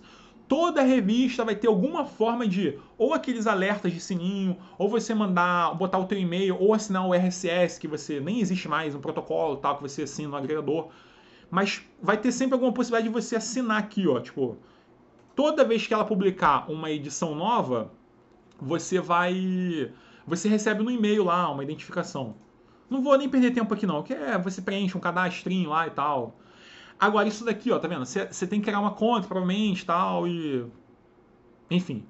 Não falei também isso, assim, muitas bases, elas têm alguns recursos extras que elas vão exigir você criar uma conta. Então, assim, você vai criar uma conta específica na Web of Science, uma conta no ERIC. Se você definir uma base, que é uma base que você gostou, que você está pesquisando ali recorrentemente, aí eu assim, sugiro criar uma conta dentro da base específica. Porque aí você vai ter mais recursos, essa coisa de gravar, tipo, salvar os favoritos, né? Pô, pesquisei vários artigos. Em vez de você baixar, você pode fazer aquela coisa da estrelinha, guardar, criar pastas. As bases todas permitem fazer isso. Essa lista aqui é uma lista absurda, ó, só de publicação na área de matemática. Tem, sei lá, 2.000 revistas. Claro que nem tudo é da área de educação ou matemática, tem coisas de muita teoria e tal, mas assim, tá tudo aqui, ó, em ordem alfabética. E por país também, bem legal. Aí, assim, é o que eu falei, isso aqui é só uma indicação do que existe. Não quer dizer que vocês tenham acesso, tá vendo? Tá com um cadeadinho. Pode ser que uma ou outra revista dessa a gente tenha acesso via portal CAPS. Aí como saber? Eu já tenho o título da revista, copio aqui, vou lá no portal e faço a busca por título, né? Título de periódico. Aí o portal vai me dizer se tem acesso ou não. Deixa eu fazer rapidamente esse exemplo aqui, porque isso é importante também. Porque às vezes também assim, o professor indica uma bibliografia, sei lá. Aí tem uma referência, um artigo que vocês leram no próprio Google Acadêmico que vocês querem, acessaram e não tiveram acesso. Aí, assim, como é que eu vou saber se eu tenho acesso a essa revista via portal? A informação que vocês têm naquela referência, ela dá o título do artigo, o nome dos autores, o nome da revista, e com essas informações vocês podem voltar no portal para fazer a prova dos 9. Então, assim, ó, eu tenho o nome da revista, né? Deixa eu pegar aqui, ó, Acta Matemática. Aqui tá um cadeadinho, né? Esse aqui é uma base qualquer, não me diz nada esse cadeadinho. Mas eu tenho o nome da revista. Ó, vou ter que entrar de novo pelo proxy. Eu tenho o nome da revista, basta eu jogar o nome da revista lá na busca do portal. E aí ele vai me dizer se eu tenho acesso ou não. Aqui, ó, busca periódico. Basta eu jogar o nome aqui. Ou se tiver esse SSN, que é esse número, fica mais rápido ainda, mas... Tem um vídeo, tá, só sobre o portal, porque eu não falei muito do portal, mas o portal, assim... Dá para saber, assim, quais são as revistas da área. Assim, eu não conheço as revistas. Quais são as revistas da área de educação matemática? Você consegue fazer um refino por área. Então, isso tudo... Eu posso passar um videozinho depois para vocês verem que explica. Ó, fiz a pesquisa Acta Matemática. Apareceu tudo aqui que tem esses caracteres, né? Acta Matemática aqui. Aí, o que é importante eu saber, ó? Texto completo disponível, tal. Desde o volume 1, desde 1882 eu tenho acesso. Então, tudo tá dizendo que eu tenho acesso aqui, ó. Do número 1 até hoje, até 2016, tá? Bastante coisa. Essa aqui, por exemplo, uma outra revista. Desde o volume 1, eu quero ver uma que não seja desde o início. Enfim, mas assim, poderia ter uma que, tipo assim, ó... texto completo, mas só tem esse volume aqui, ó, o volume 33. Então, assim, ele é parcialmente aberto, tá vendo? Então, assim, o 33 eu tenho. Se o artigo que eu preciso for do 32 ou 31, eu não vou achar.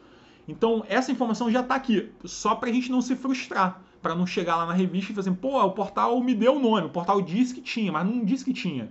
Ele explicou aqui se ele tinha ou não. Então, só pra vocês não se frustrarem. Aí é só clicar no título aqui que ele vai levar lá pra página... onde a revista foi publicada aqui, ó. Clica num linkzinho. Vamos lá, vamos correr para não perder tempo. Tá? E-books, aí eu falei assim, além daqueles e-books da FRJ que a gente tem no momento, que não é muita coisa, eu não sei também se na área de vocês se costuma usar muito os livros eletrônicos e tal, ainda mais nessa mudança aí de perfil. Mas tem esse diretório de livros abertos, né, livros gratuitos, que é só pesquisar e baixar. Eu pesquisei aqui, Educação Matemática em Português, aí ele me deu algumas coisas, ó. E aí é só baixar. Tá vendo? Tem muito livro da Cielo Books, que é vinculado às editoras lá de São Paulo, Nesp, USP. pesquisem também depois, tá? Mas existe esse diretório em inglês, português e tal. Essa outra aqui, ela é bem ampla também, mas é aquela história, não vai ter tanto resultado aberto.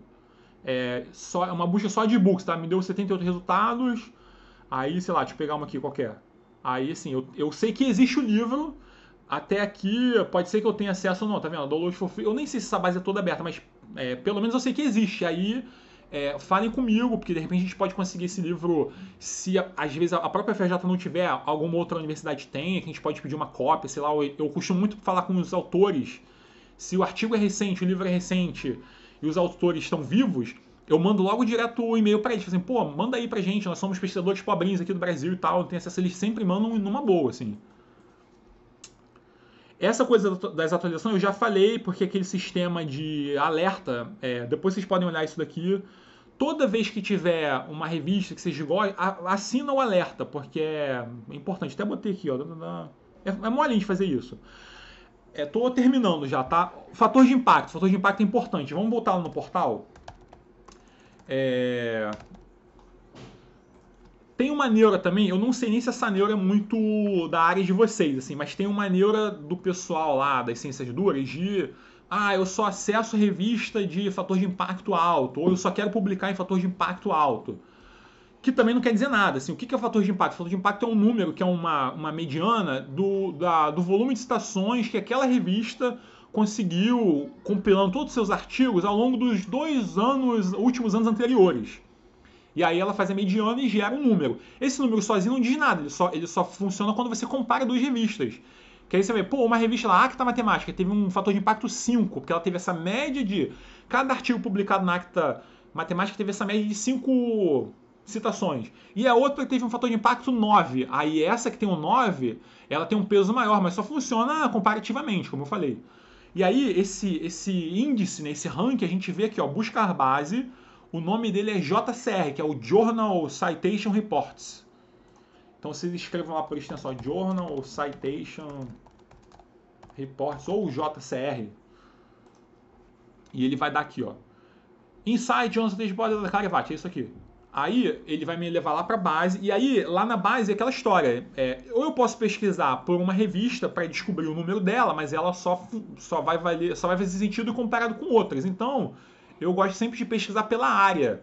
Então vocês conseguem pesquisar, por exemplo, matemática. Quais são as principais revistas da área de matemática? Se alguém me perguntar. Eu quero começar pesquisando só nos melhores. Qual é a melhor revista da área de educação matemática? Eu não sei, eu vou ter que ver aqui. Então aqui, ó, tá vendo? Ó, pesquisa por revista individual, que eu falei que não faz muito sentido, ou por categoria, que talvez pra gente funcione melhor. Vamos na categoria. Vou pesquisar primeiro matemática e vou ver se tem alguma subcategoria de matemática. Todos os jornais, categoria, ele tá abrindo aí. Aqui, ó, selecionar categorias. Aí tem aqui, ó, tá vendo? Tudo tá aqui separado. Vamos lá na matemática, ó, matemática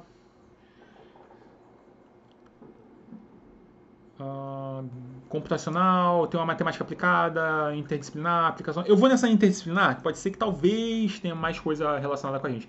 E eu vou pegar o ano mais recente, que é esse 2019, que eu quero o mais atual, né? O ranking mais atual. Aí ele vai tabular aqui, ó. Aí ele me deu, ó. Essas são as revistas... Calma aí. Não é isso, não.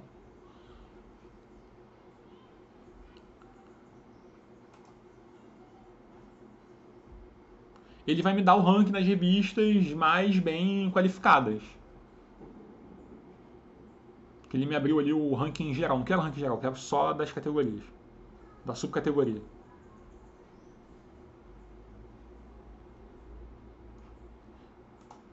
Bom, não vamos perder tempo não, mas essa que é a ideia. Tá aqui mesmo nesse ranking, vocês estão vendo aqui, ó. Ele me deu algumas revistas, ó, por área, né? Tipo assim, área de matemática. Vou clicar aqui na matemática, ver se ele vai ampliar essa... Não. Vou voltar. Que eu tenho que abrir aqui. Ele vai me dar o ranking das revistas com aquele númerozinho lá. E aí, assim, você entra nas revistas e, se quiser, né, saber, pelo menos você já sabe qual é a revista que é a top. Aí você pega o nome da revista, vai lá no portal CAPES, faz aquele processo e lá você vê a revista, os artigos na íntegra. tá lento aqui, mas bom, depois eu explico isso com mais calma. Tem vários vídeos, mas a ideia é essa. Assim, o importante é vocês entenderem que esse é o sistema que rege o fator de impacto, que é o Jonas Strategy Reports. Aqui ele está minando todas as revistas, as mais famosas, né? Assim, independente da categoria. As da área de saúde são as mais famosas, porque o volume é muito maior, os caras se citam muito. E aí, geralmente, elas dominam aqui. Então, o fator de impacto, isso aqui é um absurdo, fator de impacto 293. Tipo, cada artigo, em média, recebeu 293 citações, que é uma coisa absurda. E tem aquelas que são mais famosas, tipo New England, Journal of Medicine, Lancet, Cell, Science, Nature, que sempre estão no topo ali, nos principais. Mas tá vendo aqui, ó, a navegação que vocês vão fazer sempre por aqui, ó. Tá vendo aquela coisa de comparar jornais? Se você seleciona 2, aí você compara os jornais e aí vai ver qual que recebeu uma citação e tal. Tem umas facilidades assim de navegação. Pô, fiquei encucado aqui, calma, deixa eu só tentar a última vez aqui abrir, porque às vezes eu também não entro com frequência, eu já esqueço, mas... Tá, Web of Science 2019, aqui, acho que agora vai. Só para saber assim, afinal, quais são as principais revistas aqui, ó. Principais revistas da matemática, engineering, nem cliquei no lugar certo. Porque eu não sei se ele tá muito transversal, né? Tá muito interdisciplinar. Aí ele me deu aqui algumas coisas que não tem nada da área de educação, mas ó, matemática interdisciplinar, aplicações interdisciplinares. Aí deu muita coisa, estatística e tal. Mas essas são as principais revistas. Eu vou comparar a primeira e a segunda aqui. Aí ele faz um cruzamento para saber qual que tem mais citação e tal. Mas é isso. O fator de impacto é o ranking internacional, é o ranking mundial. No Brasil, a gente tem um outro ranking, que é o Qualis. Então é muito comum também os professores falarem, pesquisa no Qualis para saber qual é a revista, qual é o Qualis da revista, Qualis A, Qualis B. E o Qualis, deixa eu ver se eu botei o link aqui. Não botei. O Qualis vocês podem pesquisar, porque o Qualis é uma plataforma aberta. Vocês podem botar Web Qualis no próprio Google. Isso assim, não tem vínculo com o portal Capstone, porque é uma plataforma de dados aberta. Então basta jogar no Google que vocês vão entrar aqui nesse endereço, tá aqui. Ó, plataforma Sucupira e tal, Qualis. Aí, você faz a seleção, ó, o ano triênio, porque eles fazem o triênio, ó, 2016, o 17, 18, 19 vai sair só no final de 2020. Então a gente tá meio que já desatualizado, mas vai sair um agora no final desse ano. Área de avaliação, aí você seleciona as grandes áreas aqui, ó. Computação agrária aumentada, biológica, matemática, probabilidade. Tá muito matemática pura, né? Mas vamos lá. Aí a classificação, eu quero saber só quais são A1. E vou consultar. Aí vai me listar uma lista, ó. Me deu todas as revistas. E aí que o Qualis, ele faz um levantamento tanto nacional como internacional. Dessas revistas que são as consideradas as que tem o maior peso, tá? Isso é muito também crítico, porque assim, às vezes vocês podem de repente pegar um artigo, usar no trabalho, na dissertação, na tese, e a banca, o orientador fala assim, pô, onde é que você tirou isso daí? Negócio meio estranho, obscuro. Aí você fala, não, peguei isso na revista tal, que tá classificada na Web of Science, na Web Qualis, tem um fator de impacto tal e Qualis tal. Aí, entendeu? Se resguarda. Mas o acesso ao ranking é esse daqui. E aí tem essa gradação, tá? Tipo, quanto mais próximo do A1, melhor. Quanto mais próximo do C, não quer dizer que não tenha peso. Porque, assim, na verdade, se já entrou aqui, já passou por um crivo de qualidade. Mas quanto mais perto do A1, melhor. Aí vai diminuindo para baixo, mas vocês têm acesso a tudo isso daqui. Deixa eu ver o que mais. Esse negócio de Altmetrics é o seguinte. Agora tem uma coisa também que é assim, Altmetrics é medidas de repercussão nas redes sociais, basicamente isso. Então você consegue também ver, em algumas bases, você quando clica no artigo aparece assim, medida de Altmetrics, que aí você consegue saber se esse artigo, às vezes ele não recebeu uma citação formal, mas ele está sendo muito repercutido nas redes sociais. Às vezes é uma coisa muito nova, que, tipo antes, explodiu um negócio lá de sulfato, de nitrato de amônia. Aí todo mundo está falando de nitrato de amônia. Então, de repente, vai ter um artigo que todo mundo está mencionando. Mas não é um artigo necessariamente que recebeu citação. Todo mundo está só mencionando agora como uma reverberação nas redes sociais. E aí esse sistema, vocês vão ver, aparece sempre essas coresinhas, esse arco-íris também. Aqui não é o caso, assim, não é uma base. Esse aqui tem um ranking, os principais artigos no ano passado, né? Tipo o top 100. Tá vendo isso aqui, ó? 13 mil. É como se o cara tivesse recebido 13 mil citações, mas não recebeu 13 mil citações. Ele recebeu 13 mil combinados, tweets, menções no Facebook, compartilhamento no WhatsApp, sabe? Essas coisas assim. Então existem sistemas hoje. Só estou mostrando para quem não conhecer, ter ciência de que às vezes tem um artigo que é proeminente, mas não tem a citação clássica. Ele pode ter uma citação tipo Covid. Pô, Covid tá muito atual. Às vezes o cara demora meses para ser publicado numa revista, ele só vai ganhar citação daqui a um ano. Mas já tá todo mundo falando sobre um cara que escreveu sobre cloroquina. Tem centenas de dezenas de milhares de menções já nas redes sociais. E aí você consegue pesquisar isso. Só que também, passando, tá? Rapidamente. Cara, eu pesquiso muito no Twitter, tipo assim, qualquer assunto que vocês tiverem em mente, pesquisem no Twitter. Porque ele dá também uma abrangência legal, assim, não só de atualização, mas eu tô, assim, desculpem, tá? Eu tô na minha conta pessoal, mas, tipo assim, educação matemática.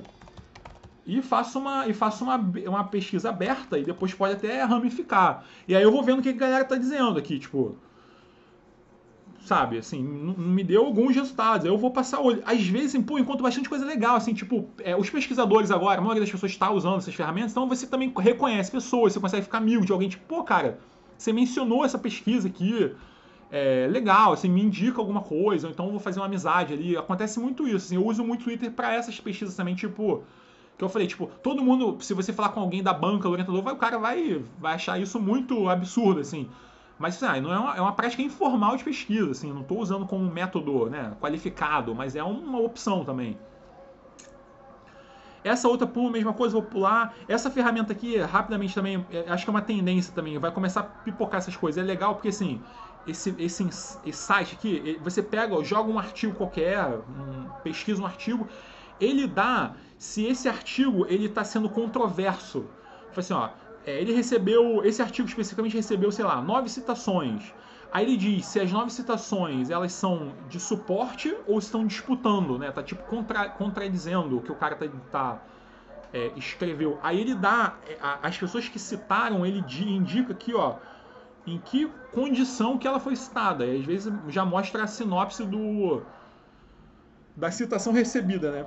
Assim, parece... Tô falando rapidamente, ficou meio difícil de entender, mas entrem lá que vocês vão ver, é rápido de compreender como que a ferramenta funciona. Ela simplesmente dá se o artigo é controverso. Assim, qual a quantidade de pessoas que está defendendo o artigo ou batendo contra. Eu acho que isso é importante também para se você tem muito artigo, assim, 2 artigos são muito similares, como é que eu vou saber o peso deles? Uma opção é ver o fator de impacto, né? Tipo, onde que o artigo foi publicado? Quem publicou? E outra opção é ver, assim, essas citações, porque às vezes o artigo tem muita citação e é um artigo que só repercutiu porque ele é ruim, porque é um artigo que tem repercussão negativa, né? Tipo, cloroquina, sei lá, tô dando um exemplo atual aí. Deve ter um monte de artigo refutando para dizer, não use cloroquina. Tiveram que citar o cara original lá para refutar o trabalho.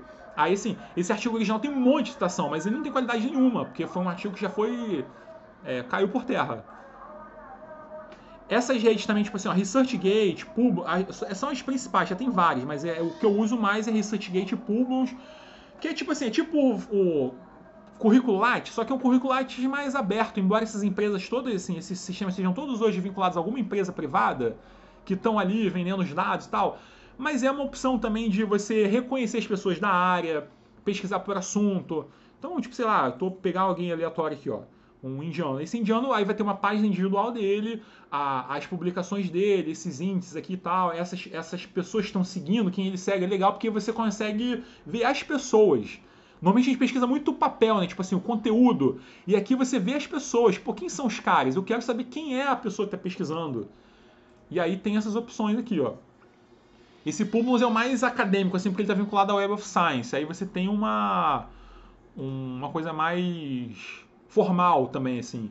Tem esses sistemas de identificação, tipo o ORCID, né? Aquele ORCID, que você cria um ORCID, tá vendo aqui, ó, para você ter uma identidade acadêmica única e tal. Aí, deixa eu ver aqui, ó, Zandonag, um pesquisador que estava lá de Macaé que estava me pedindo ontem alguma coisa aí. É tipo o currículo Lattes, entendeu? Mas é uma coisa aberta e até dá mais facilidade de você exportar dados. Tá vendo aqui, ó, aparece as citações do cara, quantas vezes foi citado, tá? Enfim, isso aí. Referência, tô terminando, tá? Já acabou aqui, ó. Aí isso aqui também é o grande... Pô, os alunos adoram esses negócios aqui de... negócio da formatação. Todo mundo fica preocupadíssimo com a forma, lá no final, né? Com fazer a forma. Tem esse sistema de gerenciador de referência, né, que chamam de agregadores de referência. Deixa eu abrir o meu aqui. Vocês devem já ter ouvido falar, ou conhecem o Mendeley, o Zotero, o EndNote, que são os principais. Eu gosto mais de usar o Mendeley, mas assim, por opção mesmo, porque eles são muito similares até. A diferença é que um tem mais capacidade de armazenamento local, um aguenta 2 GB, outro aguenta 1 GB. Mas, assim, overall eles são muito parecidos. Um é acesso aberto, o outro você paga se você quiser um recurso adicional e tal. Isso aqui é a versão que está no meu computador, tá? É a versão desktop, mas tem versão cloud também. Cara, quando eu falo pro pessoal da graduação, eu explico assim, isso aqui é o Spotify dos PDFs. Porque eu falei, às vezes o cara fica muito preocupado com o levantamento bibliográfico. Eu falei, o que importa é você ler os artigos, não importa se tem 100 ou 3.000. Vai chegar uma hora que você vai ter que ler, e essa que é a hora crucial. Mas aí chega uma hora também assim, você começa a baixar um monte de artigo, fica meio confuso, porque você assim, eu li tal coisa importante e quero adicionar isso no texto, ou eu quero usar essa ideia, ou eu li uma coisa e esqueci onde eu li, tem tanto artigo, foi aquela confusão, bagunça. Você pode baixar como eu faço, eu baixo os PDFs no meu computador e tem uma pasta lá, desorganizada. E isso daqui é um sistema que me permite organizar. Então aqui, embora visualmente o sistema está meio bagunçado, mas eu consigo ver tudo. Então, tipo assim, tá todo aqui, ó. Isso aqui é só teste, tá? Mas eu tenho aqui, ó, os autores, o título, o ano de publicação, tá. E aqui eu posso criar pastas, o nome dos autores está aqui. E o principal é isso, é fazer a busca dentro do corpo do texto. Então, se eu botar aqui, ó, matemática, ele vai me dar todos os artigos, ou qualquer coisa, texto, PDF, seja um PDF de um livro, de uma tese, que tem isso aqui no corpo do texto. Ó, botei matemática, ele me deu aqui, ó, sei lá, esse daqui. E aí eu vou clicar, ele vai me indicar exatamente em que página que está a menção à matemática. Tá processando aí. Mas é isso que eu falei assim, é o Spotify dos PDFs, é a maneira mais simples de organizar. Para quem está trabalhando com muitas referências, muitos PDFs, eu indico fazer isso. Agora, para além disso, aí tem a coisa também que é mais chamativa ainda, que é o negócio das tais citações. O Mendeley, ele tem essa coisinha aqui que é o plugin de citação, que você baixa, você tem que baixar esse plugin, eu estou na página de baixar aqui. Você trabalhando no desktop, né, no computador, no laptop, quem usa Apple Papers, ou Word, ou LibreOffice, OpenOffice, tanto faz. Ele vai ter um plugin que você baixa, deixa eu abrir o meu Word aqui, que aí vocês vão ver, na hora que vocês estiverem redigindo o texto, vai abrir essa opção de inclusão da referência automática. E os alunos adoram isso, porque acham que diminui muito trabalho. Então, por exemplo, eu estou falando, sei lá, estou escrevendo um texto assim, segundo Smith, eu quero referenciar o Smith. Aí eu falo, que Smith é esse que eu estou indicando? Aqui, ó, referências, já tem aqui uma coisinha acoplada já. Isso aqui é porque eu já baixei, no meu computador já está instalado. Inserir citação. Aí ele vai me perguntar assim, tá vendo? Busca autor, título na sua biblioteca. Aí eu vou botar, sei lá, matemática. Se você tem um Smith aqui, não tem. Silva. Tá, vou pegar qualquer um aqui. Tá, essa aqui é Bennett. Digamos que fosse essa Bennett, né? Aí, Bennett tá ok. Aí, ó, ele tá formatando. Aí apareceu aqui, ó. Já apareceu essa citação. E aí, aqui já tá tudo dentro da BNT, ó. BNT 6023. Porque você consegue baixar esses estilos. Aqui, na hora de você configurar, depois eu tenho vídeos também, tutoriais sobre isso. É mole de fazer. Aqui, ó, você instala um estilo que é o da BNT já prontinho. E aí tá aqui, sabe? Igual, não tá bem feito, mas seria isso daqui, né? Como a gente faz quando tá redigindo. E aí lá no final você bota isso aqui, ó, inserir bibliografia, e já aparece isso daqui, que é aquilo que aparece lá no final, né? Bonitinho, tudo detalhado, a BNT 6023. É só botar lá no final, porque eu citei lá no corpo do texto, lá no início, e isso aqui vai aparecer lá no final. Entenderam? Então pode falar. Desculpa. É só porque eu estou de fato usando o Mendeley e eu estou me divertindo muito. Uhum. Mas uma pergunta que eu queria fazer é qual estilo da BNT você usa? Porque de fato existe, mas existe tipo umas 30 zilhões de ABNTs diferentes. É verdade. Eu uso a do IBICT. IBICT. Instituto Brasileiro de Informação. Vou escrever aqui no chat. IBICT. Porque esses caras, eles são um Instituto Brasileiro de Ciência e Tecnologia, eles são os caras que fazem a BNT, entendeu? Eles são os consultores da BNT 6023. É um conjunto de técnicos, bibliotecários e tal. Então, pô, eles que fazem a parada, entendeu? Aí eu uso dele, e tá atualizado, porque a BNT 6023, ela teve uma atualização, acho que no final de 2018. Então você vê lá no Mendeley, realmente tem muitos estilos que estão desatualizados, porque estão com a versão anterior a essa última atualização. Mas o Ibix não, ele fica ali atualizado, up to date. Então pode ir no Ibix que é batata, entendeu? Aí só que assim, tem outra coisa também. Vocês viram o modelo. Eu tô mostrando o Mendeley, mas assim, o Zotero, o EndNote. O EndNote faz até coisa mais ainda, porque o EndNote é mais usado pelo pessoal da área de saúde, porque ele processa mais. Assim, eu como não trabalho com tanto volume, eu uso o Mendeley, ele me satisfaz. Mas eles são muito similares. Agora, tem um negócio que é muito maneiro, que é muito simples, que é isso aqui, ó, Zotero Bib.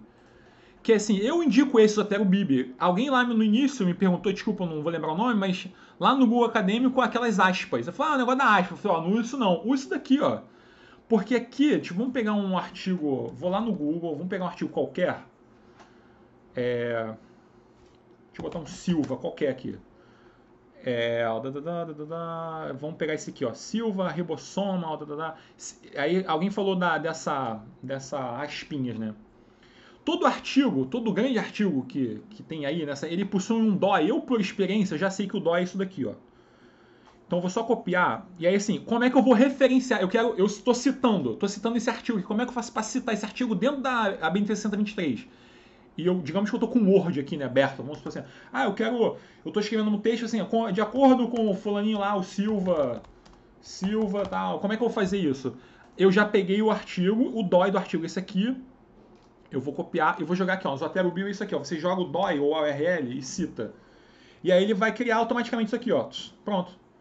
Aí é só eu copiar. Aí aqui eu já defini o meu padrão ABNT e Ibict, ó. Tem milhões de estilos lá. Eu já tô com o padrão Ibict definido.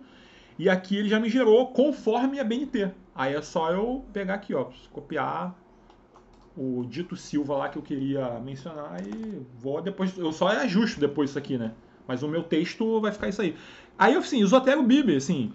Porque dificilmente também a gente fica muito preocupado de processar tudo de uma vez, mas eu gosto de fazer assim, pô, vai fazendo conforme você está fazendo o texto, já vai criando essas referências. Aí no final é só botar em ordem, alfabética ali, é fácil, entendeu? Não precisa depois... Porque, claro, o Mendeley, o Zotero, ele gera isso tudo, mas eu acho isso aqui mais simples, né? Tipo, é manual, mas é mais simplificado de fazer. E tá aí, é isso. Deixa eu ver o que falta aqui. Vou fechar aqui só para não ficar bagunçado, tá? Isso aqui também é só informação extra. Já acabei. Vocês podem depois ver com mais em casa, tranquilo, assim, sozinhos. Journal Finder da Elsevier, ele mostra... você faz uma busca, tipo assim, pô, aquela história do qual... Eu não conheço as revistas da área. Se eu botar aqui, ó, um título do artigo, Math Education. Se eu pegar um artigo e jogar aqui, ou no Keywords, e vou, sei lá, eu tenho que ter um abstract. Tá, educação, education, math and children.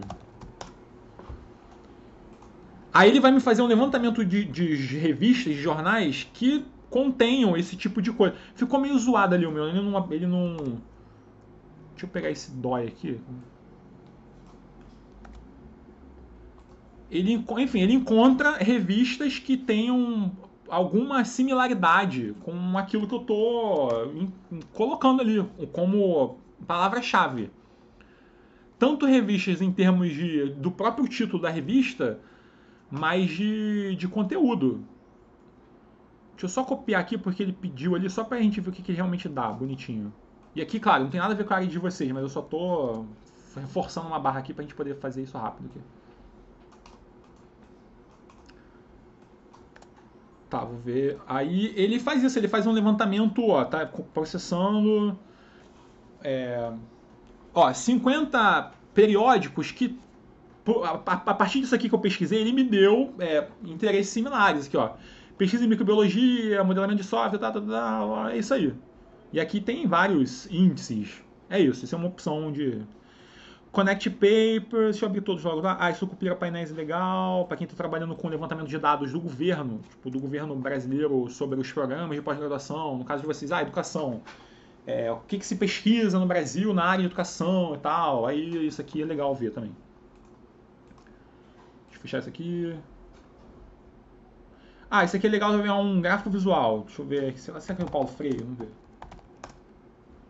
Ele faz conexões. O único legal disso aqui é que ele faz uma. Pedagogia do oprimido. Aí ele vai fazer um gráfico. Tá vendo? Dos relacionamentos bibliográficos, né? Entre revistas e entre citações e tal. É só visual, tá? Não vou. Vocês vejam depois lá com calma. Sucupira Painéis é o que eu falei. Para quem está trabalhando com dados da graduação, pós-graduação brasileira, é bom ver o Sucupira, porque tem todos aqui, os programas das universidades e tal. Quais são os temas em alta. Sei lá, vou pegar qualquer um aqui. Ciência aplicada de saúde. Aí ele vai dar todas as principais universidades, quais são as principais revistas que esses pesquisadores brasileiros publicaram nos últimos anos, quem são os pesquisadores brasileiros que mais publicaram. Quais são as universidades que mais produzem, aí são os dados aqui, tá? Vocês vejam depois também com calma, tá? Aqui, ó, as universidades e tal, tá.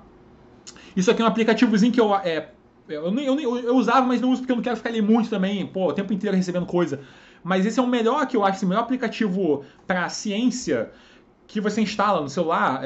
Tem os dois sistemas aí, Android, App, da Apple, para ficar ali acompanhando. Essa coisa de você receber as notificações, você estabelece ali alguns critérios de pesquisa, de refino, e você recebe, você vê as publicações da revista, é legal, assim, tipo, para quem tá afim de ficar acompanhando, é o melhor que tem esse aí, Researcher.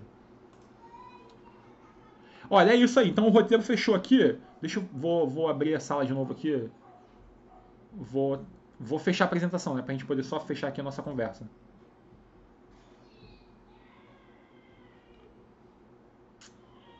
Beleza. Então é isso, tá? Assim, já quase 2 horas falando. A ideia, como eu falei, a ideia é apresentar os macetes. Porque, tipo assim, tem muita coisa, muita informação e tal. E eu dou os meus macetes. Agora vocês têm que fazer o trabalho de casa, que é sentar e fazer esse percurso aí, sozinho. Porque cada um com o tempo vai definir qual é o que tem mais familiaridade, qual é a base que mais se associa ao seu tópico de pesquisa, entendeu? Senta com o orientador para refinar o tópico de pesquisa e assim por diante. Eu falei, eu sou bibliotecário do CT, eu trabalho mais com engenharia. Mas, cara, eu estou à disposição de vocês integralmente, assim, ainda mais agora na pandemia, porque, assim, manda e-mail. A gente tem um e-mail lá, institucional. Eu vou pedir para a Luciane depois de mandar os meus contatos, mas eu vou botar no chat aqui o meu e-mail. Vocês podem mandar tanto para a biblioteca, manda direto para mim, né? Porque senão, para não ter... Qualquer dúvida que vocês tiverem assim, não entendi tal coisa, manda pra mim. Ou então, tô precisando de um artigo, manda pra mim. Ou então, às vezes, eu vou direcionar vocês também. Eu costumo muito fazer isso. Tipo assim, cara, eu não sei, mas tipo assim, fala com fulano de tal. Área de educação, fala com a Érica lá do CFCH. Área de matemática, fala com o Fábio lá do IEM, sabe? Então, a gente tá sempre em contato. E busca, na verdade, o meu trabalho lá na COP, né, que eu digo assim, eu falo da COP porque eu trabalho diretamente com eles. O meu trabalho basicamente é buscar esses materiais que eles não encontraram por conta própria.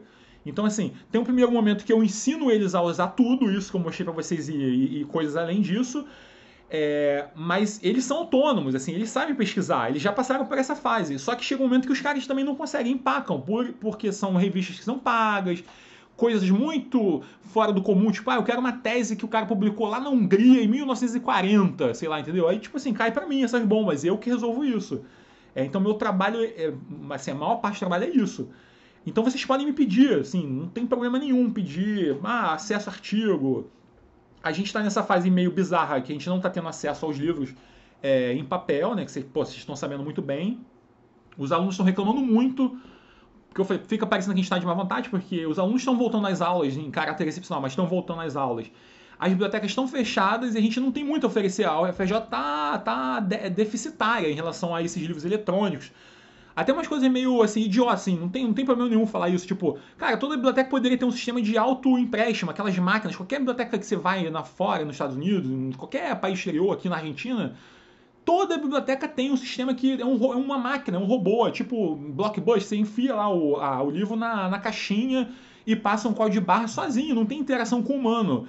Se a UFRJ tivesse isso, as bibliotecas poderiam estar muito bem abertas, porque não tem interação nenhuma com o humano, entendeu? Não tem essa coisa de botar livro em quarentena, sabe? Mas a gente parece que está atrasado 30 anos, a gente está vendo só de nome. Aquela história, a UFRJ vai fazer 120 anos, sei lá, tá vendo só de nome, porque a gente é muito deficitário nisso. E nós, bibliotecários, temos plena consciência disso, a gente briga o tempo inteiro. São as nossas demandas. Mas vocês têm que demandar também, porque essas coisas assim, vocês têm que pedir também coisas lá no departamento, nas instâncias a qual vocês têm acesso. Essas representações de alunos, sei lá, enfim. Porque o momento é muito bizarro mesmo, assim, muito estranho. A gente tá todo mundo ali tateando, né, confuso. Mas espero que vocês tenham gostado, tá? É isso que eu tinha pra falar, eu falo muito. Mas se vocês têm alguma dúvida, querem perguntar alguma coisa, aproveitem, tá? Porque ó, o Luciano fez eu fazer essa aula síncrona só por causa disso.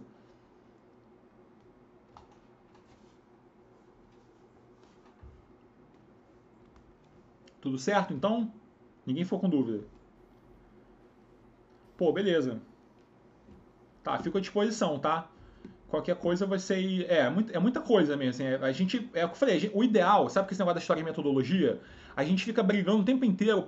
O ideal é que cada estudante tivesse uma espécie de conselheiro de pesquisa. Não é orientador. O orientador é o cara que dá ali o caminho. Mas cada aluno que entra na FRJ, em nível de pós, especialmente, tinha que ter uma espécie de conselheiro de pesquisa, que pode ser a figura do bibliotecário. A gente não tem essa cultura ainda, mas eu acho que vocês têm que fazer isso. Procurar nos bibliotecários, seja do IEM ou outros, uma espécie de conselheiro de pesquisa e perguntar, tipo, tirar essas dúvidas. Vocês não podem ter dúvida em relação a ferramental. E conhecer o que o UFRJ tem a oferecer, porque o UFRJ tem várias coisas para oferecer. Entendeu? É isso. E aí, como a gente não tem esse trânsito nas aulas de metodologia, a gente geralmente vai lá 1 hora. Tipo, eu tenho 1 hora ao longo de um semestre para falar tudo que eu tenho que falar. E é isso que eu tenho que falar. Eu tento reduzir o máximo e já fica uma aula de 2 horas. Mas tem muita coisa para falar. Eu nem falo. Eu não falo de escrita científica, não falo de método, não falo nada. Eu falo só de ferramentinha ali que vocês podem usar e depois vendo o que vai acontecer. Ô Moreno, tem uma pergunta no chat. Queria saber, ela escreveu. tô vendo. Queria saber se o resultado periódico, CAPES, tem os resultados daquela base, como é que são coisas separadas. Então, vocês podem fazer a busca, naquela homepage do portal CAPES, tem uma busca assunto, que você faz uma busca e o que o portal faz? Ele faz realmente essa busca global, que envolve todas as principais bases, ERIC e todas. Mas eu não recomendo fazer essa busca lá. Eu recomendo fazer o quê? Faz a primeira busca aberta por assunto no Google Acadêmico e depois vocês façam a busca na base específica da área. Porque senão, se eu fizer aquela busca por assunto lá no portal, por exemplo, fazer, sei lá, saúde, aí vai vir tudo, vai vir futebol, vai vir antropologia, sabe? Aí vai ficar muito aberto, igual o Google Acadêmico. Assim, a primeira etapa de busca, faça no Google Acadêmico. Quando for pro portal, vai direto para a base. Assim, é a minha sugestão, tá? Mas nada impede vocês, se quiser fazer, o que o portal faz é isso. Ele faz a varredura, de fato, em todas as bases. Se botar lá educação matemática, pode vir tudo. De todas as bases, independente, pode vir coisas das áreas de engenharia, até da área de saúde, sabe? Então, pode ser que vai vir coisa demais que é irrelevante. Aí eu acho melhor fazer direto na base. O ERIC está incluso no portal CAPES, sim. A única advertência que eu dei foi o seguinte: quando vocês pesquisarem o ERIC, vão aparecer 2 resultados. Aí tem um resultado que é como se fosse um ERIC aberto, que é ERIC só referência, chama de base referencial. Ele só vai te dizer o que existe. Na outra base, que é a base ERIC ProQuest, ele já vai te dar algumas opções de baixar alguns artigos, entendeu? Tanto é que naquele exemplo que eu fiz lá, eu entrei na ERIC. Quer ver? Se eu botar aqui ERIC, vocês vão ver a diferença do portal.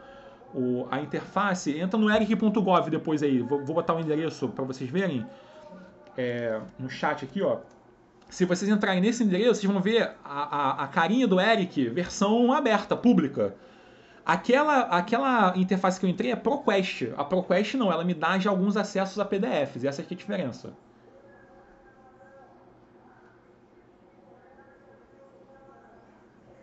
Beleza? Então tá. Então é isso, tá? Boa tarde. Eu acho que essa aula ela foi gravada na íntegra, então quem quiser depois assistir. Quem quiser ver no YouTube tem tutorial sobre tudo. É só botar lá, tô com dúvida sobre ERIC. Tutorial ERIC no YouTube. Tem de tudo lá que vocês imaginarem. Mas entrem nos sites, tanto a biblioteca do IEM como do CT, tem uns videozinhos lá, tipo Portal CAPES, essas coisas aí, vocês podem ver lá com calma também, entendeu? Vou desligar aqui então, tá?